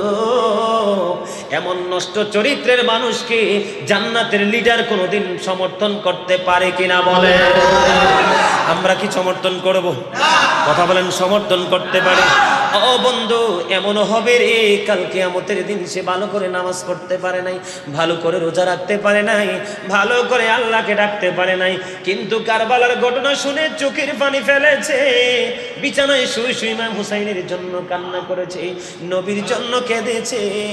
আল্লাহ রাব্বুল আলামিন এই চোখের পানি কবুল করে ও বন্ধু জান্নাতি করে দিবে। আর ইয়াজিদ বাহিনী যদি বন্ধু পাহাড় পরিমাণ আমল করে, নামাজ পড়ে, কোরআন তেলাওয়াত করে, দান সাদকা করে, আল্লাহ রাব্বুল আলামিনের দরবারে কবুল হবে না। বলে হুজুর আপনি কি মুখস্থ করেছেন? না না, মুখস্থ বলিনি। আব্দুল্লাহ ইবনে আব্বাস রাদিয়াল্লাহু তাআলা আনহু থেকে হাদিস বর্ণিত, তিনি বলেছেন আমার নবী বলেছেন কাবা শরীফের রুকনে হাজরে আসওয়াদে যদি অবস্থান করে, মাকাম ইব্রাহিমের মধ্যে যদি অবস্থান করে কোন মানুষ রোজা রাখে এবং নামাজ পড়ে, কিন্তু আহলে বাইতের সাথে শত্রুতা করে কবরে গেল, বিদ্বেষ পোষণ করে কবরে গেল, তাদের এই পাহাড় পরিমাণে পবিত্র জায়গা মক্কার হেরেমে 1 রাকাত নামাজ পড়লে 1 লক্ষ রাকাতের সওয়াব। কত রাকাত? এমন গুরুত্বপূর্ণ জায়গায় যদি থেকে বন্ধু নামাজ পড়ে রে, রোজা রাখে, কিন্তু হুসাইনের সাথে ভালো সম্পর্ক নাই, নবীর পরিবারের সাথে ভালো সম্পর্ক বন্ধু, তারা মরার পরে চলে যাবে জাহান্নামে। তাহলে কোন নামাজ দামি? হুসাইনের পক্ষ থেকে যে নামাজ পড়ে সেই নামাজ দামি। ওই কোন কোরআন তেলাওয়াত দামি? যে কোরআন হুসাইনের পক্ষে থেকে তেলাওয়াত করে, ঠিক কিনা বলেন? মনে রাখবেন, কোরআন পড়লেই শুধু মুমিন না, নামাজ পড়লেই শুধু মুমিন না।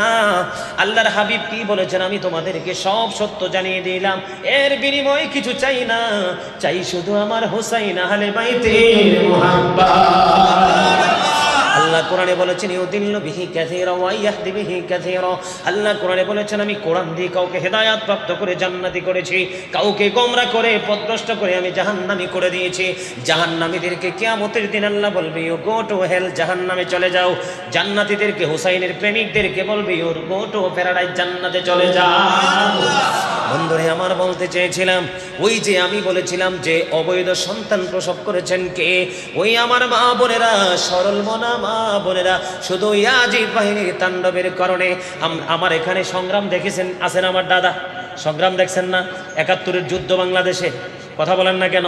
এই 71-এর যুদ্ধের কথা, পাকিস্তানি হানাদারদের তাণ্ডবের কথা যখন আপনার মনে হয়, যেমন বাংলাদেশের প্রধানমন্ত্রী যখন সত্যিকার অর্থে বন্ধু ওই রাজাকারদেরকে ধরে ধরে ফাঁসি দিয়েছেন বন্ধু, আমার অনেক মানুষ দুঃখ করেছেন, কারণ ওই তখনকার সময় তো এই যুগের মানুষরা দেখে নাই। আমি আমার মায়ের মুখে শুনেছি, বাবারে, গোটা বাংলার রাজাকারকে যদি একসাথে যদি ফাঁসি দিয়ে দেয়, তারপরেও ওই সময়ের দুঃখের কথা ভোলা যাবে না। আপনারা যারা দেখেছেন মা বোনদের ইজ্জত নিছে কিনা, তখন কেমন লাগছে? মনে হয়েছে না যে তাদের ভোগ ঝাঁঝরা করে দেয়? বন্ধু, 71-এ পাকিস্তানি হানাদার বাহিনী রাজাকারেরা ওই আমাদের দেশের রাজাকারদের সাহায্যে বন্ধু পাকিস্তানি হানাদাররা আমাদের মা বোনদের ইজ্জত লুটে নিয়েছে। আমরা আজও পর্যন্ত পাকিস্তানকে ভালো চোখে দেখি না, ঠিক কিনা বলেন? পাকিস্তানকে যদি আমরা ৭১-এর কারণে বন্ধু ঘৃণা করতে পারি রে, তাহলে আপনারা আমাকে বলেন এই ইয়াজিদ বাহিনী যে যারা আমাদের ইমাম ছিল, যাদেরকে বিশ্বাস করা আমাদের ইমানের দায়িত্ব ছিল, তাদের উপর এই নামদারি মুসলমান নামদারি মুনাফিকরা ইয়াজিদ বাহিনীরা ১,০০০-এরও বেশি মা বোনকে অবৈধ সন্তান প্রসব করতে বাধ্য করেছে। এরা কি কোনোদিন ক্ষমার যোগ্য হতে পারে? কথা বলেন, পারে কি পারে?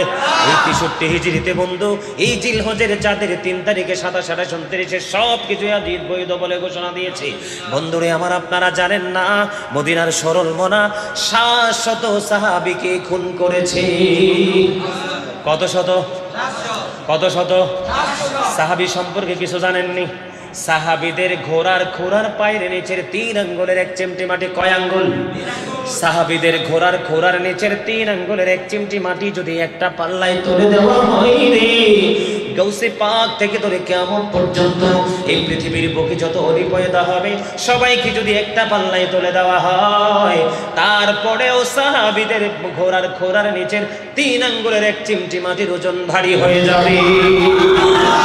এইরকম জলিল কদর সাহাবী বন্ধু, এত মহাব্বত নবীর ছিল, তাদের ৭০০ সাহাবীকে তারা হত্যা করেছে। জুড়ে জুড়ে বলেন না নাউজুবিল্লাহ। আরেকটু মহাব্বতে বলুন না নাউজুবিল্লাহ। আরেকটু মহাব্বতে বলুন নাউজুবিল্লাহ। এবার আপনারা আমার দিকে তাকান। এবার আমি একটু হাদিস শরীফের দিকে আসি। আল্লাহর হাবিব সরকারে দো জাহা ইমামুল মুরসালিন তিনি বলেছেন খুনটা কত জঘন্য। দেখেন আমার দিকে তাকান, খুনটা কত জঘন্য। এটা মুসলিম কান্ট্রি, তার মানে মুসলমানদের দেশ বাংলাদেশ, ঠিক কিনা বলেন? বাংলাদেশ ইজ বিউটিফুল কান্ট্রি, ঠিক কিনা বলেন? খুব সুন্দর না? সম্মানিত উপস্থিতি, এখন আমার একটা সেন্টেন্স আমার মনে হয়েছে আর কি। হঠাৎ করে একদিন ভারত থেকে কিন্তু বিভিন্ন থেকে প্রায় সময় আমাকে ফোন দেয়। একদিন আমাকে বলতেছে এক ভদ্রলোক, হুজুর আমার জীবনটা ধন্য হতো যদি আমি বাংলাদেশের নাগরিক হতাম। জোরে বলেন না সুবহানাল্লাহ। বলে হুজুর কেন? আমি এখন একটু বলবো সত্যটা কোথায় লুকায়িত। হুজুর আমাদের ভারতের আলেমরাও তো ওয়াজ করে, এত মায়া তো লাগে না? বাংলাদেশের সুন্নি জামাতের আলেমদের কণ্ঠে যে এত মধু, সেই মধুর সুর শুনলে হুজুর আসলে মনে হয় যে নিজেকেও হারিয়ে ফেলি। বিশ্বাস করেন আমার কথা? বিশ্বাস করেন? বলছে হুজুর কিভাবে? অনেক সময় আমাকে মেসেজ পাঠায়, অনেক সময় আমাকে SMS করে যে হুজুর বাংলাদেশে যদি জন্ম হতো আমরা ধন্য হতাম। কারণ কি আছে? আহলে বাইতের প্রেমিক নবীর প্রেমিককে আল্লাহ যে শান মান ইজ্জত মর্যাদা দিয়েছে, খারিজিরা যতই শিক্ষায় শিক্ষিত হোক না কেন কোনো দাম। কথা বলেন না কেন? কারণ ভারতে কিন্তু ইয়াজিদি মুসলমান বেশি। কথা বলেন না কেন? ভারতে ইয়াজিদি মুসলমান কি বেশি, মনে রাখতে হবে। বন্ধুরে আমার, বলতে চেয়েছিলাম হাদিস শরীফের মধ্যে এসেছে এই মুসলিম দেশের মধ্যে যদি কোনো বেঈমানকেও কোনো কারণে বিনা কারণে হত্যা করা হয়, এই বেঈমানকে হত্যা করার কারণে সে জান্নাতে তো যেতে পারবে না। জান্নাতের গ্রাম বন্ধু ৪০০ বছরের দূর থেকে খুঁজে পাওয়া যায়, সেই জান্নাতের গ্রাম পর্যন্ত খুঁজে পাবে না। একজন বেঈমানকে যদি বিনা হিসাবে হত্যা করা হয়, কি করা হয়? সে মনে করেন হত্যার যোগ্য না, কি না? খুন করার মতো অপরাধ করে নাই, তারপরও কোন মুসলমান একজন বেঈমান কাফেরকে হত্যা করেছে। আল্লাহর হাবিব বলেছে এই রকম অন্যায় যদি করা হয় সে জান্নাতের গন্ধ পাবে না, সে যেন গোটা জাতিকে হত্যা করে ফেললো। ও শরীর মানুষ, আমার ভাই, আমার বাবারা, আমার মা, আমার বোনদেরকে বলছি গো মা, তোমরা কোন ইয়াজিদ মার্কা আলেমের কথায় দুর্বল হইও না। ইয়াজিদ নবীর দুশমন মার্কা আলেমের কথায় তোমরা দুর্বল হইও না। ও বন্ধু, তুমি মনে করবা এখানে ৭২-৭৩ জন আছে, তুমি একজন নবীর প্রেমিক আর ৭২ জন হলো নবীর দুশমন। তুমি প্রয়োজনে ৭২ জনকে ক্রস চিহ্ন রেড চিহ্ন দিয়ে চলে আসবা, তারপরেও তাদের হাতে হাত মেলানো যাবে না। কেন বলেন? বন্ধুরে আমার আলোচনায় আসি আমি। এবার আপনারা বলেন, একজনকে বিনা কারণে হত্যা করা যদি গোটা জাতির হত্যার দায় নিতে হয়, জান্নাতে না গিয়ে জান্নাতের ৪০০ বছরের দূর থেকে জান্নাতের ঘ্রাণ পাওয়া যায়, এই জান্নাতের ঘ্রাণ সে খুঁজে পাবে না। এত বড় জঘন্য অপরাধ হলো হত্যা করা। আপনারা বলেন 700 সাহাবী কি শুধু খুন করেনি, 10,000-এরও বেশি মদিনার সরল মনা মানুষকে হত্যা করেছে। আপনারা এবার আমাকে বলেন, এইরকম নষ্ট চরিত্র, ক্যারেক্টারলেস পিপল অ্যান্ড ক্যারেক্টারলেস ম্যানদেরকে ইমাম হুসাইন কখনো সমর্থন করতে পারে? আপনারা 1 মিনিটের জন্য 1 সেকেন্ডের জন্য আমাকে একটা উত্তর দিবেন। আপনারা তো সাধারণ মানুষ, ইসলাম 5% বোঝেন না, কিন্তু আলেমদেরকে ভালোবাসেন, আলোচনা শুনতে মহাব্বত করেন। যদিও মাহফিলে আসতে পারেন না, ঘরে বসে বসে হলেও শোনেন। শোনেন কিনা বলেন? যে যে আলেমকে পছন্দ করে রাত দিন 24 ঘন্টা সুযোগ পাইলে শোনেন। আপনারা আমাকে 1 মিনিটের জন্য বলেন, আপনাদের কাছে কি অন্তরে ব্যথা লাগছে কিনা? বন্ধুরে আমার, রাসূলের কলিজার টুকরা আলী মুকাম কখনোই আপোষ হতে পারে না। কথা বলেন ঠিক না বেঠিক? বন্ধুরে আমার, ইয়াজিদের চরিত্র ছিল এরকম। ইয়াজিদ অনেক চেষ্টা করেছে ইমাম হুসাইনকে বন্দী করার জন্য, তার দলভুক্ত করার জন্য। ইমাম হুসাইন বলেছেন জীবন দিয়ে দেব, তারপরেও ইয়াজিদ বাহিনীর সঙ্গে হাত মিলাবো না। জোরে জোরে বলেন না নাউজুবিল্লাহ। আরো জোরে বলেন নাউজুবিল্লাহ। একবার বলেন সুবহানাল্লাহ। ইমাম হুসাইন শহীদ হয়েছে কিনা? এখানে কিন্তু কারবালার সাথে আরেকটা তথ্য যুক্ত। আমরা যখন বলি আমাদের নবী গায়েব জানে, ওই ইয়াজিদ মার্কা নবী, ইয়াজিদ মার্কা মুসলমান ইমাম সাহেবরা বলে আমরা নাকি ভুল কথা বলি, নবী নাকি গায়েব জানে না, এরা নবী শব্দের অর্থের খবরই জানে না। আমি আপনাদেরকে হাদিস শরীফ বলবো। উম্মুল ফজল বিনতে হারিস রাদিয়াল্লাহু তাআলা থেকে বর্ণিত, তিনি বলেছেন আমি একদিন স্বপ্ন দেখলাম, স্বপ্নের খবর দিতে যাওয়ার জন্য নবীর কাছে গেলাম। নবীর সামনে গিয়ে বললাম ইয়া রাসূলুল্লাহ, ইয়া হাবিবাল্লাহ, নবী গো, আমি আজকে রাত্রে একটা গভীর স্বপ্ন দেখেছি। কয় স্বপ্নটাকে বলো?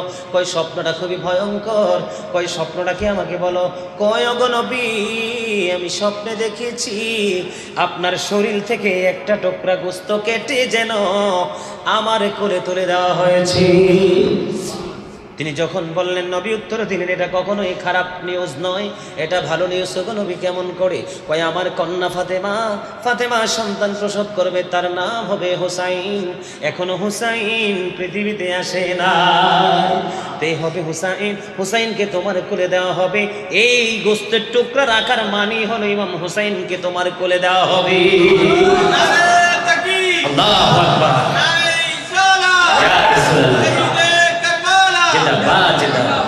তোমরা কি কলা খাও? কলা খাও? বুঝো না কখন স্লোগান দিতে হয়? খালি আসো ভিডিও করবা কোন সময়, রেকর্ড করবা কোন সময়, নিবা কোন সময়, টেনশনে, তাই না? বন্ধুরে আমার দিকে নজর দেন। একটা মিডিয়া ম্যানেরও নজর নাই, একটারও নাই। এটি আছে শুধু কি জানেন? এই ওয়াজ নিব, হুজুরের পছন্দ করে তো, হুজুরের পছন্দ করে, কিন্তু ওয়াজে মন দেওয়ার টাইম নাই। হুজুরের ওয়াজ নিব, রেকর্ড করবো, ছাড়বো। এরাও কিন্তু সুন্নিয়তের সৈনিক, এদেরকে ছোট করার সুযোগ। কারণ তারা যখন মিডিয়ার মাধ্যমে পাবলিশ করে তখন কিন্তু গোটা পৃথিবীর মানুষ জানে, তাদেরও কিন্তু গুরুত্বপূর্ণ ভূমিকা আছে। বন্ধুরে আমার, কি বলতেছিলাম? হাদিস শরীফ মন দিয়ে শোনেন। কারবালার ওয়াজের সাথে ইমাম হুসাইনের শহীদের তত্ত্বের সাথে নবীর বন্ধু মুজিজার খবরও আছে। এগুলো বুদ্ধিমান মানুষরা বন্ধু বাছাই করতে পারবে। তখন কি হলো? নবীর কথা অনুযায়ী ইমাম হুসাইন পৃথিবীতে আসলো অনেক পরে। ইমাম হুসাইন আসার পরে ওনার কোলে তুলে দেওয়া হলো। উনি বললেন, হাদিস শরীফ প্রমাণ করেছে, আমি কি করলাম? ছোট্ট এই নুরানি শিশুকে নবীর কোলে তুলে দিলাম। নবীর কোলে দেওয়ার পরে হঠাৎ করে আমার দৃষ্টিটা অন্যদিকে চলে গেল। দৃষ্টি যখন অন্যদিকে চলে গেল, আমি আবার আমার নবীর দিকে দৃষ্টি ফিরিয়ে নজর দিলাম। চাইয়া দেখি রে, আমার নবীর চক্ষু মুবারক দিয়ে বিরামহীন ভাবে বন্ধু পানি মুবারক পড়তেছে। এবার তিনি বললেন, ইয়া রাসূলুল্লাহ, ইয়া হাবিবাল্লাহ, নবী গো, ও প্রাণের নবী, জানতে বড় মনে চায়, আপনি কাঁদেন কেন গো? আমি জানতে চাই গো নবী। এবার নবী বলল, আমার কান্নার খবর হলো, কারণ হলো জিব্রাইল এসে আমাকে খবর দিয়ে গেছে রে, আমার এই কলিজার টুকরাকে আমার উম্মতেরা 61 হিজরিতে সত্যি তিনি দেখতে পাইলেন আমার নবীর দিয়ে যাও মাটিগুলো রক্তে লালে লাল হয়ে গেছে। বন্ধুরে আমার রক্তে লাল লাল হয়ে গেছে। উম্মে সালমা তন্দ্র অবস্থায় হঠাৎ করে দেখলেন নবীকে, নবীর দাড়ি মোবারক, চুল মোবারক গুলো ধুলোবালিতে ধূসর, নবীর হাতের মধ্যে একটা রক্তের শিশু দেখা যায়। ওগো নবী, এটা কি গো, আপনাকে কেন গো ধুলোবালিতে ধূসর দেখা যায়? রে উম্মে সালমা, আমি এখন কারবালার ময়দান থেকে এসেছি, আমার কলিজার টুকরা শহীদ হয়ে গেছে রে। এই যে বোতল ভর্তি, শিশি ভর্তি রক্তগুলো তুমি দেখতেছো, এই রক্তগুলো আমি এতক্ষণ, এই রক্তগুলো আমি শিশিতে কালেক্ট করে নিয়ে এসেছি। জোরে জোরে বলেন না আল্লাহু আকবার, একবার বলেন আল্লাহু আকবার, এবার বলেন না সুবহানাল্লাহ। বন্ধুরা আমার, এখানে নবীর মুজিজা, নবী গায়েবে খবর যে জানে, তথ্য আছে না নাই? কথা বলেন না কেন? এখনো কিন্তু ইমাম হুসাইন শহীদ হয় নাই। কথা বলেন না কেন? নবী এখনো পৃথিবীতে আছে। তারপরে 61 হিজরিতে বন্ধু কি হবে? ইমাম হুসাইন শহীদ হবে, সেই তথ্য নবী দিয়ে গেছেন। এটা কি যেমন তেমন নবী? কথা বলেন না কেন? এই নবীর উম্মত হতে পারে আমরা ধন্য না গণ্য? আমরা সবাই ধন্য হয়ে গেছি যদি নবীর আদর্শে নিজের জীবন আদর্শটাকে মেনে নিতে পারি। ঠিক না বেঠিক? বন্ধুরে আমার, এবার কি হলো? অনেক লম্বা ঘটনা কারবালার। বন্ধুরা আমার, এই কারবালা হওয়ার কারণ আমি আগে কিছুটা আপনাদেরকে সিমটম দেখিয়ে দিয়েছি। ইয়াজিদের চরিত্র মোটেও ভালো ছিল না। মুখে তার ইসলামের কথা ছিল, আর অন্তর থেকে ইসলামকে ধ্বংস করার চিন্তা ছিল। বন্ধু, এই আমাদের মুসলমানদের মধ্যে দ্বন্দ্ব শুরু হয়েছে কখন জানেন? মুসলমানদের মধ্যে বিভ্রান্তি শুরু হয়েছে হযরতে ওসমান রাদিয়াল্লাহু তাআলা আনহু পৃথিবী থেকে চলে যাওয়ার পরে। এখান থেকে শুরু হয়ে আমির মুআবিয়া পর্যন্ত চলে গেছে। বন্ধুরে আমার, কিছু কুপরামর্শী কুচক্রী মানুষ আমির মুআবিয়াকে তথ্য দিল, আপনার পরবর্তী স্থলাভিষিক্ত হিসাবে আপনার যোগ্য সন্তান ইয়াজিদকে আপনি নেতা বানিয়ে যান। জোরে জোরে নাউজুবিল্লাহ। বন্ধুরে আমার, এই ইয়াজিদকে যখন নেতা বানানোর ঘোষণা দিল, সিরিয়ার মধ্যে খবর চলে গেছে, ইরাকের মধ্যে খবর চলে গেছে। বন্ধু, ইতিমধ্যে ওই আমির মুআবিয়া ইয়াজিদের বাবাও চলে গেছে, বসরার মধ্যে বন্ধু খবর চলে গেছে। বন্ধু, সব দিকে খবর চলে গেছে। ইয়াজিদ ক্ষমতায় আসার পরে বন্ধু এবার কি করলেন? তখন ওই মদিনার গভর্নর ছিলেন বন্ধু মারওয়ান ইবনে হাকাম। কে? কথা বলেন না কেন? মারওয়ান, মনে রাখেন কি মারওয়ান ছিল তার নাম। তার কাছে বন্ধু চিঠি দিয়েছে যে মারওয়ান, ওই যে আমির মুআবিয়া কিন্তু পৃথিবী ছেড়ে চলে গেছে। আমির মুআবিয়ার মৃত্যুর খবরটা গোপন রেখে তারা চেয়েছিলেন ইয়াজিদের হাতে বায়াত করানোর জন্য। বন্ধু, সিরিয়া দিয়ে ইয়াজিদের খবর চলে গেছে, ইরাকের মধ্যে চলে গেছে, বসরার মধ্যে চলে গেছে। বন্ধু, ধীরে ধীরে কুফায় পর্যন্ত পৌঁছে গেল। ইমাম হুসাইনকে মিটিং এর জন্য ডাকলেন, আপোষ করার জন্য ডাকলেন। ইয়াজিদের চিঠির ভাষাটা ছিল এমন। আপনাদেরকে আমি বিনীতভাবে অনুরোধ করব, এখানে হাসার জায়গা না, মোবাইল নিয়ে রং তামাশা করার জায়গা না। মোবাইল টিপার জায়গা থাকলে out of sight, go to your seat. আমি কিন্তু আবার অন্য বক্তাদের মতো না, আমি আবার আপনারা যারা অনলাইনে আলোচনা শোনার মতো কি এখানে কেউ আছেন? মানে ইউটিউবে আলোচনা শোনেন এরকম কেউ আমার ভক্ত কি এখানে আছেন? কে কে আছেন হাত তোলেন তো দেখি। মাশাআল্লাহ, ভালো ভক্তই তো আছে এখানে। Thank you so much, you are great.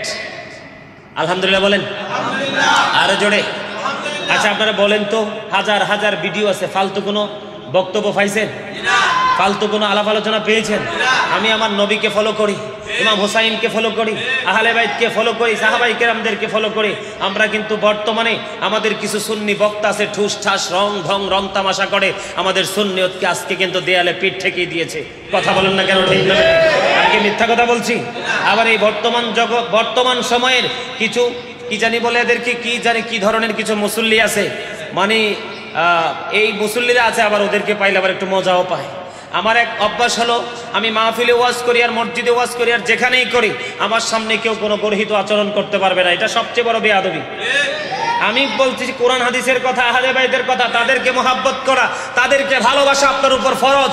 আপনি ফরজ কাজের মতো জায়গা করতে এসে আপনি হাসছেন, নাম তামাশা করছেন, এটা কোন ধরনের ব্যবহার? এটা কি ভালো আচরণ? কথা বলে এটা ভালো আচরণ? বন্ধুরে আমার, বলতেছিলাম, একটু মনটা দিয়ে শোনেন। এবার কি হলো? মারওয়ান ইবনে হাকামকে চাপ দেওয়া হলো, চিঠি দেওয়া হলো। চিঠির ভাষা ছিল এমন যে তুমি কি করো, ইয়াজিদকে খবর দিয়ে নে, আরে ইমাম হুসাইনকে খবর দিয়ে নে, তুমি ইয়াজিদের পক্ষে বায়াত করানোর জন্য চেষ্টা করো। দেখবেন সুন্নি জামাত কখনো মাথা নত করে না, আছে না নাই? শিক্ষা কিন্তু ইমাম হুসাইন থেকে পেয়েছে। থেকে ইমাম হুসাইন রাদিয়াল্লাহু তাআলা আনহু থেকে বন্ধু শিক্ষা পেয়েছে। কেমন করে শিক্ষা পেয়েছে? ইমাম হুসাইনকে যখন ডাকা হলো তিনি গেলেন। এখানে কিন্তু সাবেক কিন্তু বন্ধু মদিনার গভর্নর ছিলেন, যার নাম ছিল ওয়ালিদ বিন উকবা। তার নাম কি? বর্তমানে রানিং আছে কে? মারওয়ান ইবনে হাকাম। তার আগে ছিল বন্ধু ওয়ালিদ বিন উকবা। ওয়ালিদ বিন উকবাকে পর্যন্ত মারওয়ান ইবনে হাকাম ডেকেছেন। এখানে উপস্থিত হয়েছেন ইমাম হুসাইনকে বন্ধু ইয়াজিদের হাতে বায়াত হওয়ার জন্য চাপ সৃষ্টি করা হলো।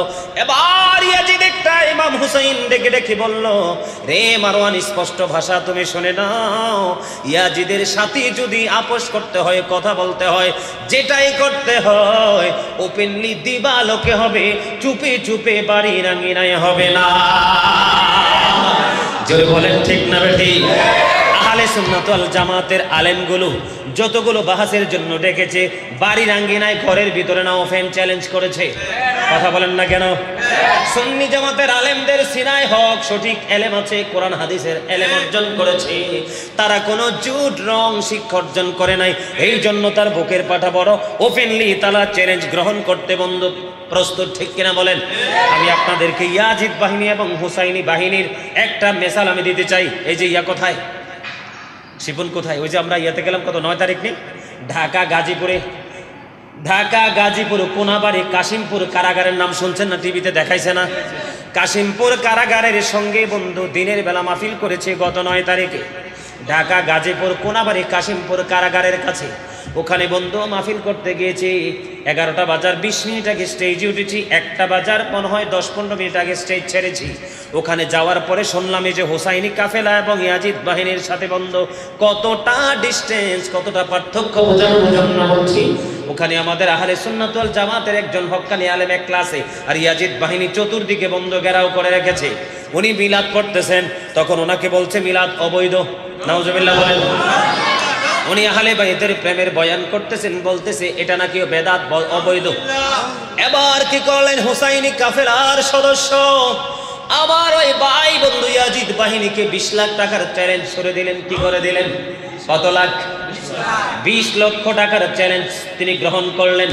বলছে আমি যদি হেরে যাই ওই বাহাসের জন্য তোমরা পাবে 20 লক্ষ টাকা, আর আমি যদি হেরে যাই তোমাদের সামনে লজ্জিত হই, তোমাদেরকে আরো 20 লক্ষ টাকা দিয়ে আমি 20 লক্ষ টাকা দিয়ে আমি এখান থেকে চিরদিনের জন্য বের হয়ে যাব, আর কোনো দিন কোনা বাড়িতে আসবো না। বন্ধু মেম্বার চেয়ারম্যান এখানে স্থানীয় লোকদেরকে নিয়ে যখন ডাকাডাকি হলো, তিনি বলছেন কোরআন হাদিস দিয়ে আমি মিলাদের বৈধতা দেব, আর তুমিও কোরআন হাদিস দিয়ে মিলাদ কেন অবৈধ ঘোষণা করবা?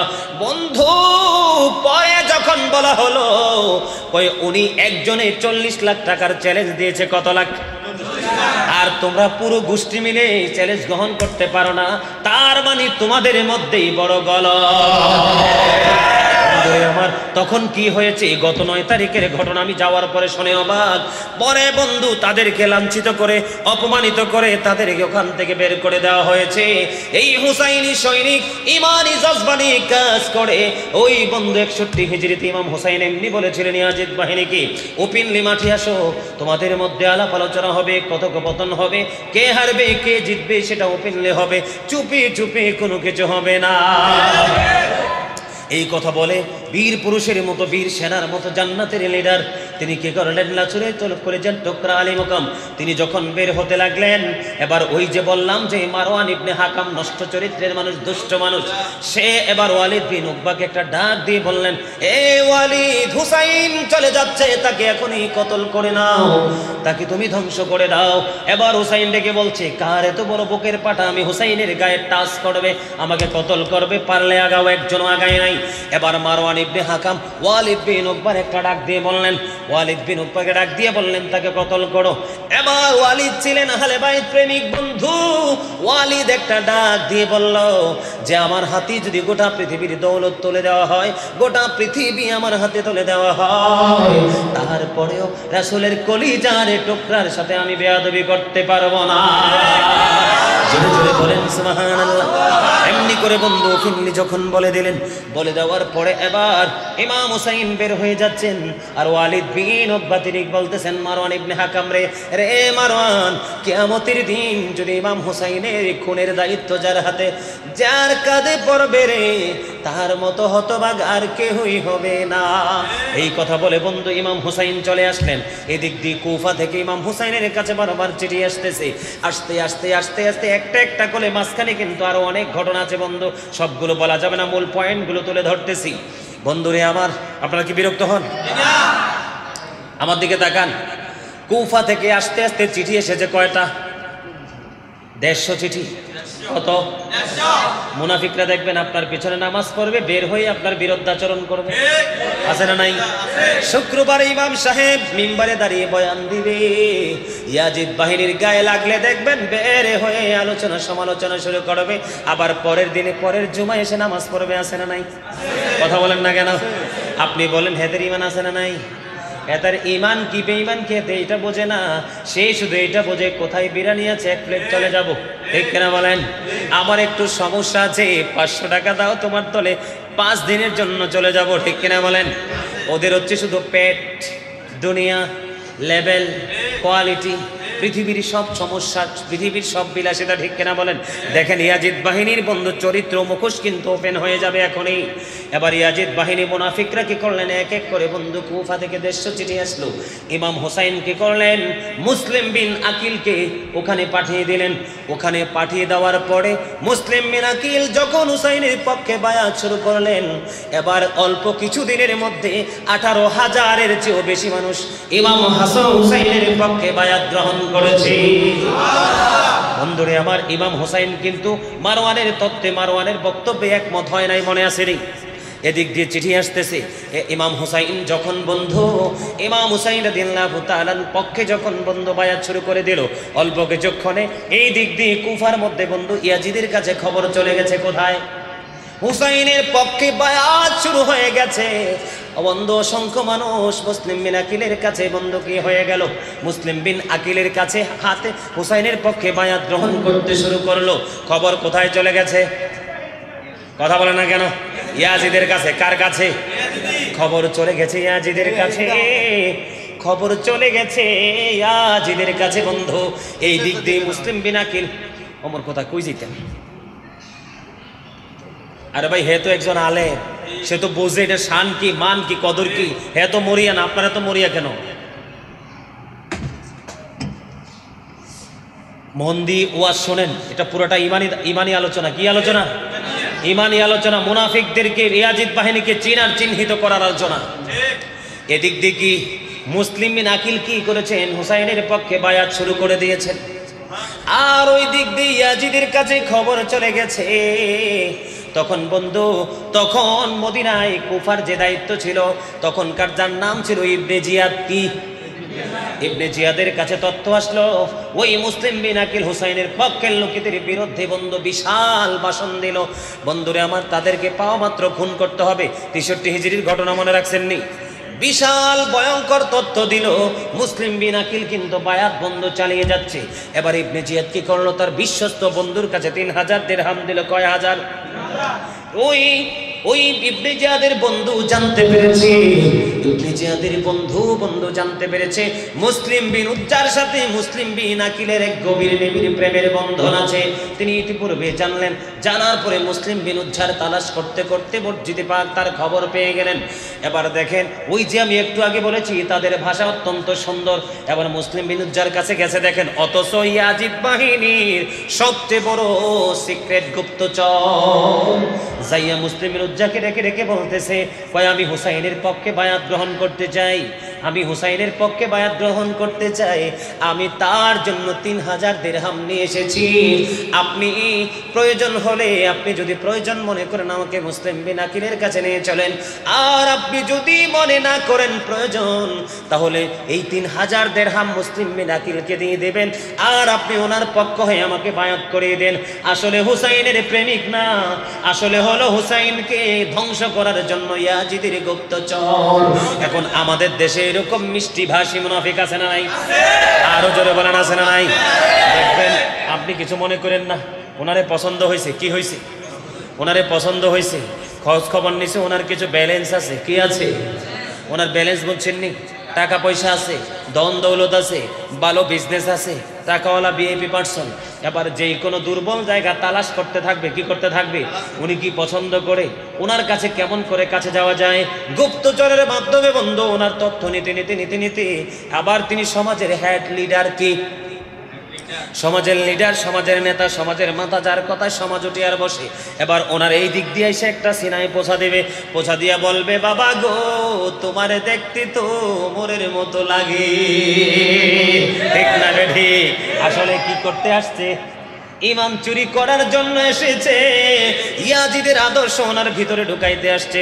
এই দিক দিয়ে তোনার আরেকটা মোছা দিয়ে বলবে, আপনার চেহারা নুরানি, নূরের মানুষের মতো লাগে।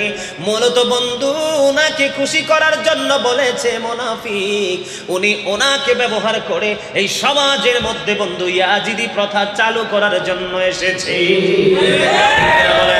এই ইয়াজিদ বাহিনী সেই শিক্ষা পেয়েছে বন্ধু 61 হিজরি থেকে। মুসলিম বিন উজ্জার সাথে এরম ভাবে ইয়াজিদ বাহিনী মুনাফিক সুন্দর মিষ্টি মিষ্টি ভাষায় কথা বলতেছেন। দেখেন কত সুন্দর করে বলতেছেন, রে উনাইশরের আমার ভাই, আমার বাবারা, আমার মা, আমার বোনেরা, তোমাদের কেউ বলছি গো, আপনারা দেখবেন এখন বর্তমানে বাংলাদেশে একবারে বোরকা টোরকা লাগাইয়া, হাত মোজা পা মোজা লাগাইয়া কিছু ইয়াজিদ মার্কা ইয়াজিদের গোষ্ঠী কিছু নারী আছে, আছে না নাই ভাই, আসেনি? তাদেরকে চটি বই তো ধরাইয়া দেওয়া হয়েছে। চটি বই বোঝেননি? কয়েক পৃষ্ঠার চটি চটি বই, বইয়ের ভিতরে তাদের কোরআনের কিছু আয়াত, সাধারণ মানুষ তো অর্থ বোঝে না, ব্যাখ্যা বোঝে না, ব্যাকগ্রাউন্ড বোঝে না, একটা আয়াত পড়বে উল্টো কথা বলবে, ঘরে ঘরে মহিলাদের ইমানও তারা হরণ করে দিচ্ছে। কথা বলেন ঠিক না ঠিক? কিছু মহিলাও বের হয়েছে। আমার মা বোনদেরকে বলবো সচেতন থাকতে হবে। মিষ্টি মিষ্টি কথা বলতে বলতে বন্ধু ওই মুসলিম বিন উজ্জা সরল মনা মানুষ, নবীর প্রেমিক মানুষ, আহলে বাইতের প্রেমিক রে, এবার মুসলিম বিন আকিলের তথ্য জানিয়ে দিয়েছি বন্ধু। মুসলিম বিন আকিলের তত্ত্ব যখন পেয়ে গেল, এদিক দিয়ে আরেকটা গাছ মাঝখান দিয়ে মুসলিম বিন আকিল করেছে। যখন দেখেছেন পুরো পরিবেশটা ইমাম হুসাইনের অনুকূলে আছে, কে আছে, বারবার ওনার কাছে ইমাম হুসাইনের পক্ষে বায়াত গ্রহণ করতেছে। উনি কিন্তু ইমাম হুসাইনকে বন্ধু আমন্ত্রণ জানিয়েছে, এ আলী মুকাম আপনি চলে আসেন গো, আপনার প্রেমিকের অভাব নাই। এই দিক দিয়ে হুসাইনও কিন্তু রওনা দিয়ে দিয়েছে। আরেক দিক দিয়ে ইয়াজিদ বাহিনী মুসলিম বিন আকিলের তথ্য পেয়ে গেছে। এবার বন্ধু মাঝখানে আরো লম্বা ঘটনা। ইয়াজিদ বাহিনী কি করলেন, ইবনে জিয়াদের নেতৃত্বে বন্ধু মুসলিম বিন আকিলকে ধরে ইবনে জিয়াদের বাড়ি পর্যন্ত নিয়ে গেল। বন্ধুরে আমার, নিয়ে যাওয়ার পরে মুসলিম বিন আকিল ইয়াজিদ বাহিনীকে উদ্দেশ্য করে আহলে বাইতের প্রেম মোহাব্বত ভালোবাসা, আহলে বাইতের ফজিলত সম্পর্কে অনেক তথ্য তিনি দিয়েছেন, অনেক বক্তব্য তিনি দিয়েছেন। কোন ধরনের বক্তব্য তাদের মধ্যে কোনো প্রভাব পড়ে নাই। জোরে জোরে বলেন নাউজুবিল্লাহ। এবার কি করলেন বন্ধু, এই দিক দিয়ে হুসাইন আসতেছে, এই দিক দিয়ে মুসলিম বিন আকিল ইয়াজিদ বাহিনীর কারাগারে বন্দী হয়ে গেছে। ইমাম হুসাইন কি কুফার বীর যিনি, তার দল নিয়ে বন্ধু ইমাম হুসাইন কি কুফা পর্যন্ত নিয়ে আসার জন্য গিয়েছেন, তার নাম হলো। এবার কি করলেন, মুসলিম বিন আকিলকে নির্মম ভাবে বন্ধু দেহ থেকে মাথা আলাদা করে দিলেন। ইন্না লিল্লাহি ওয়া ইন্না ইলাইহি রাজিউন। নির্মম মৃত্যুর খবর কিন্তু ইমাম হুসাইন শুনেছেন, এই নির্মম শহীদের খবর কিন্তু ইমাম হুসাইন শুনেছেন। তারপরেও সত্য মিথ্যার লড়াই উম্মতের জন্য শিক্ষা, নানার উম্মতেরকে জান্নাতের পয়গাম দিবে, সুখের রাস্তা দেখিয়ে দিবে, সেই জন্য তিনি কিন্তু বন্ধু পিছপা হয় নাই, কুবা পর্যন্ত চলে এসেছে। মুহররমের 10 তারিখ বন্ধু এসে গেছে। এদিক দিয়ে জয়নব ডেকে ডেকে বলতেছেন, জয়নব রাদিয়াল্লাহু তাআলা আনহা, ভাইজান আমাদের চতুর্দিকে শত্রু ঘেরাও করে ফেলেছে। ও ভাইজান আপনি মোকাবেলা কেমন করে করবেন গো, কি প্রস্তুতি নিয়েছেন? এবার হুসাইন ডেকে ডেকে বলে, বোন রে, আমার প্রস্তুতিটা হলো এমন, আমি এই মুহূর্তে আমার নানাকে দেখেছি। আমি কি দেখেছি? এই মুহূর্তে আমার নানাকে দেখেছি। আমার নানার সাথে আমার আলাপ আলোচনা হয়েছে। আমার নানা বলেছে, ও আমার কলিজার টুকরা, কিছুক্ষণের মধ্যেই তোমার সাথে আমার দেখা হচ্ছে। তখন কিন্তু জয়নব রাদিয়াল্লাহু তাআলা আনহা তিনি বুঝতে পেরেছেন আমার ভাইয়ের বিদায়ের সময় হয়ে গেছে। বন্ধুরে আমার, মুনাফিকরা ইমাম হুসাইনের পিছনে ইয়াজিদ বাহিনী নামাজও পড়েছে, ঠিক কিনা বলেন বন্ধু? মুনাফিকদের চরিত্র চরিত্র এতটা খারাপ চরিত্র আপনারা কল্পনা করতে পারবেন না। এবার যুদ্ধের জন্য প্রস্তুতি। আমি কিন্তু লম্বা ঘটনা ছট করেছি, কারণ অনেক সময় হয়ে গেছে, প্রায় 2 ঘন্টা হয়ে গেছে স্টেজে যে বসছি। কয় ঘন্টা? মিলাদ পড়তে হবে, কিয়াম করতে হবে, মোনাজাত দিতে হবে, আগামীকালকে আবার চট্টগ্রাম যেতে হবে প্রোগ্রাম, তার আইসা আবার যাইতে হবে সিলেটে, বিরাম নাই। নবীর মোহাব্বত বন্ধুরে আমার, এবার হুর কি করলেন? যিনি কুফার বীর তো বোঝেন, মহাপুরুষ, ক্ষমতার অধিকারী। এবার হুরের অন্তরে বন্ধু হুর, আল্লাহর রহমত তার উপরে পড়লো। সে নজর দিয়ে দেখলো একদিকে জান্নাত অবস্থান করতেছে, আর একদিকে জাহান্নাম অবস্থান করতেছে। সে মনে মনে চিন্তা করলো আমি জান্নাতটাই বেছে নিলাম। যিনি পাহারা দিয়ে কুফা পর্যন্ত নিয়ে এসেছে, কি পর্যন্ত? কুফা পর্যন্ত নিয়ে এসে জাহান্নাম হলো ইয়াজিদের দল, আর জান্নাত হলো ইমাম হুসাইন রাদিয়াল্লাহু তাআলা ওনার দল। বন্ধুরে আমার, এবার একবারে কারবালার সন্নিকটে এসে ও বন্ধু, এবার হুর ডেকে ডেকে বলল, ও আলী মুকাম, আমি আপনার কাছ থেকে একটা তথ্য জানতে চাই গো। কই কি তথ্য জানতে চাও? তুমি তো ইয়াজিদ কুফার বীর, আমাদেরকে পাহারা দিয়ে পর্যন্ত নিয়ে এসেছো। কয় আলী মুকাম, আমি আমার দল নিয়ে পাহারা দিয়ে দিয়ে ধ্বংসস্তূপে আপনাদেরকে নিয়ে এসেছি, কিন্তু একটা কথা আমি আপনাকে বলতে চাই, আমি কত বড় অন্যায় করেছি, আমি কত বড় অপরাধ করেছি। এখন যদি আমি আল্লাহর কাছে তওবা করি, আমার তওবা কবুল হবে কিনা? জোরে জোরে বলেন না সুবহানাল্লাহ। বলছি তুমি সত্যিকার অর্থে যদি তওবা করতে চাও, তাহলে তোমার তওবা কবুল হয়ে যাবে। কি হয়ে যাবে? তওবা কবুল হয়ে যাবে। এবার তিনি ওনাকে ইমাম হুসাইন প্রশ্ন করলেন, তোমার নাম কি? কয় আমার নাম হলো হুর। কয় তুমি কি করতে চাও? কয় আমি আপনার সাথে প্রেমের বন্ধন তৈরি করতে চাই। তাহলে তুমি ঘোড়া থেকে নিচে নেমে আসো।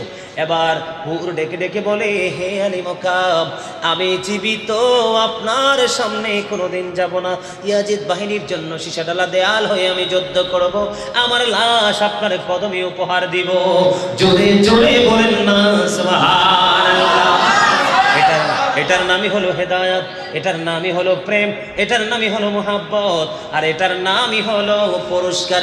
একটু আগেও কি সে বেঈমান, ঠিক কিনা বলেন? একটু আগেও সেই নবীর দুশমন, আহলে বাইতের দুশমন, এখন সে হয়ে গেছে আহলে বাইতের প্রেমের সদস্য অন্যতম একজন। সুবহানাল্লাহ। এদিক দিয়ে বন্ধু অবস্থা একেবারে প্রতিকূলে, খারাপ অবস্থা। ইমাম হুসাইন ওনার সঙ্গীদেরকে ডেকে ডেকে বললেন, কি করলেন? ইমাম হুসাইনকে ডেকে ডেকে বললেন সঙ্গীদেরকে যে তোমরা আমাকে ছেড়ে কোথায় চলে যাও, তোমরা আমাকে ছেড়ে তোমাদের বাড়ি করে চলে যাও, তোমাদের আপন স্বজনের কাছে তোমরা চলে যাও। ইয়াজিদের টার্গেট হলাম আমি, আমাকে শেষ করতে পারলেই তারা শান্ত হয়ে যাবে। এবার ইয়াজিদ বাহিনী, এবার ইমাম হুসাইন রাদিয়াল্লাহু তাআলা আনহুর সঙ্গীরা ডেকে ডেকে বলল, কাল কিয়ামতের দিন আপনাকে শত্রুর মুখে রেখে আমার নবীকে কেমন করে এই মুখটা দেখাবো? বাঁচতে হলে একসাথে বাঁচবো, জীবন দিতে হলে একসাথে বন্ধু জীবন দেব। ধীরে ধীরে ধীরে ধীরে এই যুদ্ধ করতে করতে করতে করতে বন্ধু একক যুদ্ধ শুরু হয়ে গেল। কি যুদ্ধ? একক যুদ্ধ। আপনারা জানেন, আপনাদের সামনে যদি কোনো মানুষ পানি পানি পরে কাঁদে, আপনি কি আগে কাজ করবেন না পানি দিবেন? কথা বলেন। কেউ যদি ক্ষুধার্ত থাকে, আপনার কাছে দেওয়ার মতো এবিলিটি আছে, আপনি তামাশা করবেন না, তারে খাবাই দিবেন। বন্ধুরে আমার, যেই হুসাইন রাসূলের কলিজার টুকরা, যার নানার উসিলায় পৃথিবী সৃষ্টি হয়েছে, আমরা হয়েছি, যার উসিলায় আমরা জান্নাতি হব, ওই নবীর কলিজার টুকরার জন্য ফোরাত নদীর পানি বরাদ্দ বন্ধ করে দিয়েছে। পানির পিপাসায় কলিজা ফেটে যাওয়ার কথা, তারপরেও ইয়াজিদের হাতে হাত রাখে নাই। এতটাই শক্ত ছিল বন্ধু সত্য মিথ্যার যুদ্ধটা।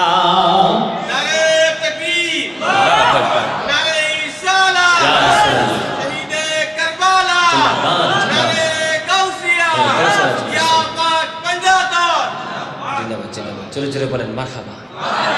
এবার একক যুদ্ধের পালা। কিসের পালা? একক যুদ্ধের পালা। সর্বপ্রথম বের হয়ে আসলো হযরত আলী আকবর। বাবার কাছ থেকে অনুমতি নিলেন, অনুমতি নিয়ে বন্ধু যুদ্ধের ময়দানে চলে গেলেন। ইয়াজিদ বাহিনী বন্ধু কি করলো? পুরো কারবালার ময়দানে অত্যন্ত রুদ্র ছিল, দুলা বালি উড়িয়ে দিল, পুরো পরিবেশটাকে অন্ধকার করে দিল। আলী আকবর যুদ্ধ করে করে বন্ধু পেরেশান হয়ে তার বাবার কাছে আসলেন, তার মানে হুসাইন রাদিয়াল্লাহু তাআলা আনহুর কাছে। এসে বলতেছেন, বাবা গো একটুখানি পানি দাও না, ইয়াজিদ বাহিনীর উপর আক্রমণ চালাবো বন্ধু। কত দুঃখের খবর, 3 দিন পর্যন্ত ফোরাত নদীর পানি তাদের জন্য বরাদ্দ নাই। পানির পিপাসায় কলেজা ফেটে যায় রে। এবার কি করলেন, বাবার কাছে যখন বললেন, ইমাম হুসাইন ডেকে ডেকে বললেন, বাবা গো আমিও তো পিপাসার্ত, আমার কাছে পানি নাই রে, আমি কেমন করে তোমাকে পানি দিব রে, আমার শুষ্ক জিহ্বাটা বের করে দিলাম চুষে না।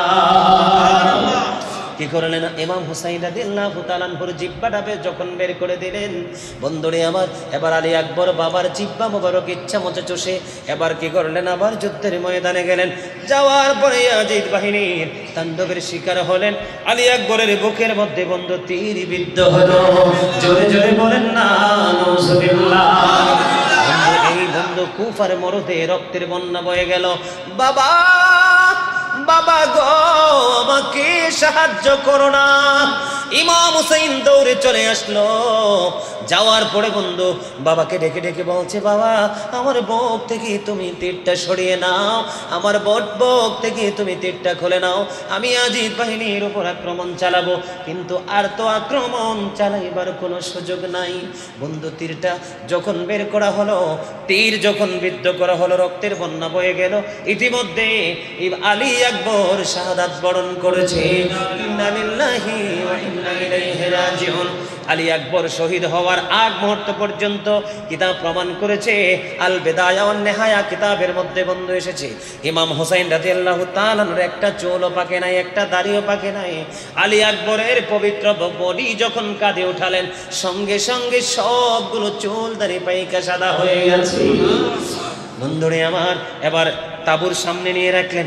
রাখার পরে এবার হাসান রাদিয়াল্লাহু তাআলা আনহুর শাহজাদা কাসেম বের হয়ে আসলো। চাচা গো অনুমতি দাও না, সত্য পথের জন্য বের হয়ে শহীদ হয়ে যাব। কাসেম রাদিয়াল্লাহু তাআলা আনহু শহীদ হয়ে গেলেন।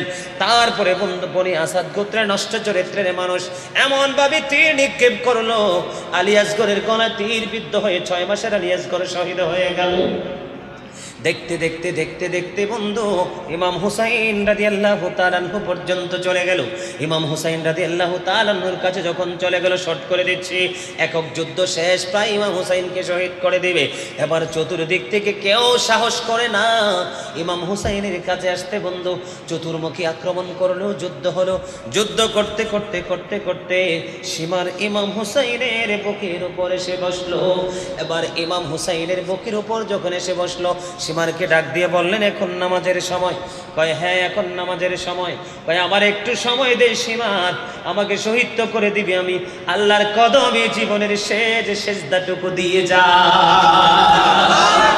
আর আমরা হুসাইনের প্রেমিক, এখানে কত সুন্দর জান্নাতের বাগান, দোকানপাট, দোকানে বসে থাকি, বাজারে বসে থাকি, কত রকমের রং তামাশা করি, এদিক দিয়ে হুসাইনি কাফেলার লোক হিসাবে দাবি করে, ঠিক কিনা বলেন? এবার ইমাম হুসাইনের নামাজ আদায় হয়ে গেল। সীমা তার বুকের উপর বসলো। ইমাম হুসাইন একটা ডাক দিয়ে বলল, সীমার রে, ও সীমার, তোর বুকের জামাটা একটু টান দিয়ে খোল, তোর বুকের জামাটা একটু আমাকে খুলে দেখা। এবার সীমার বুকের জামাটা খুললেন। খোলার পরে সীমারের বুকের দিকে নজর দিলেন। চাইয়া দেখে তার শরীরের মধ্যে সাদা সাদা শ্বেত চিহ্ন দেখা যায়। জোরে জোরে বলেন না নাউজুবিল্লাহ। শ্বেত চিহ্ন বুঝেননি? আমরা বাংলাদেশে বলি শ্বেত রোগ, হাদিস শরীফ এটাকে বলা হয় ডবল রোগ বা কুষ্ঠ রোগ, হাদিস শরীফের ভাষায়। এবার ইমাম হুসাইন ডেকে বললে, রে সীমন, তোরই তো সেই বদকিসমত, তুই তো সেই কপাল পোড়া রে, আমার নানা তথ্য দিয়ে গেছে রে, সাদা সিন্নির কুকুর আমার বাগান হরণ করে নিয়ে যাবে, তুই সেই কপাল পোড়া। বন্ধু ইমাম হুসাইনকে শহীদ করে দিল। ইন্না লিল্লাহি ওয়া ইন্না ইলাইহি রাজিউন। ও বন্ধু, ইমাম হুসাইনকে শহীদ করার পরে আজিদ বাহিনী বন্ধু ক্ষান্ত হয় না। ইমাম হুসাইনের মাথা মোবারকের উপরে ইয়াজিদ বাহিনী ঘোড়া ধাবড়িয়েছে। জোরে জোরে বলেন না নাউজুবিল্লাহ। এটা কি কোনো মুমিন সহ্য করতে পারে? কথা বলেন, একটা মানুষকে হত্যা করার পরে আবার কোনো পশু দিয়ে পাখি দিয়ে তার চেহারার উপরে বডির উপর মারাবে, এটা কি কোনোদিন কোনো মুমিন সহ্য করতে পারে?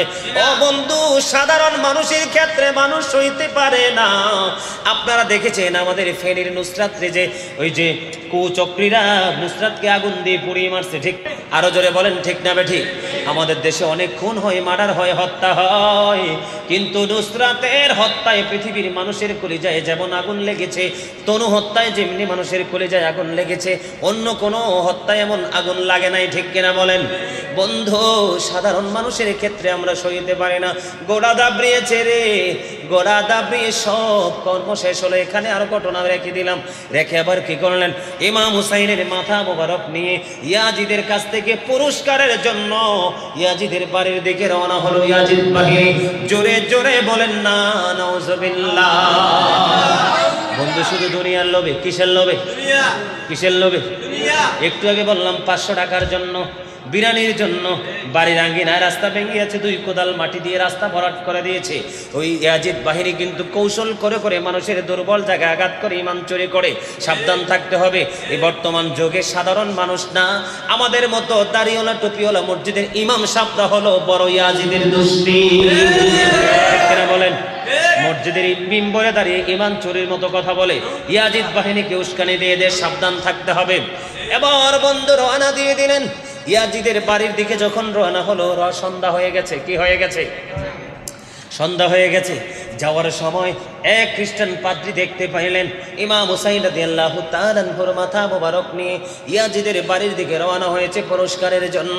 ও বন্ধু, ইয়াজিদ হলো কি মুসলমান? ইয়াজিদ হলো কি মুসলমান, আর সামনে বসে আছে কি খ্রিস্টান। বুঝছেন? কিন্তু বুঝতে হবে আমি কি বুঝাইতে চাই। ওইখানে বসে আছে বন্ধু খ্রিস্টান, আর মাথা নিয়ে যাচ্ছে কারা? মুসলমানরা। কারা? মুসলমান নামদারি মুনাফিকরা নিয়ে যাচ্ছে। বন্ধু, প্রেম কেমন জিনিস আপনারা দেখেন। এবার আর ইয়াজিদ বাহিনী যে লুবি, তারা আপনারা জানেন না, ইয়াজিদ বাহিনীদেরকে কিন্তু ওই শারজুন বিন মানসুর রমি যেমনি ইয়াজিদকে উপদেশ দিয়ে দিয়ে আহলে বাইতকে নবীর কলিজার টুকরা বাগান হরণ করে দিয়েছে, এখনো বেঈমান কাফের মুশরিকরা টাকা দিয়ে দিয়ে মুসলমানের ইসলামকে ধ্বংস করার চেষ্টা করতেছে। আর সেই এজেন্ট হিসাবে দাঁড়িয়ে আছে মসজিদের ইমাম সাহেব, ঠিক কিনা বলেন? রাতে করে দিনে করে সুন্দর কোরআনের আওয়াজ, আর রাতের বেলা বেঈমানদের কাছ থেকে ডোনেশন নিচ্ছে, আর 1500 টাকা দিয়ে। কারণ আমি আপনাদেরকে বলতে চাই, আমরাও ইমাম সাহেব সুন্নি জামাতের মানুষরাও আলেম, সুন্নিরা কিন্তু দিতে পারে না, কারণ তারা বেঈমানদের কাছ থেকে অবৈধ টাকা পায় না। বন্ধুরে আমার, আমি আপনাদেরকে বলে দেখেন ইয়াজিদ বাহিনী কতটা লোভী। এবারে খ্রিস্টান ডেকে ডেকে বলল, রে তোরা কতটা পাষণ্ড, তোরা কতটা নিকৃষ্ট, একটা বার তোরা সহ্য করলি না, একটা বার তোরা চিন্তা করলি না, রাসূলের কলিজার টুকরাকে তোরা এমন নিষ্ঠুর ভাবে তোরা হত্যা করলি রে।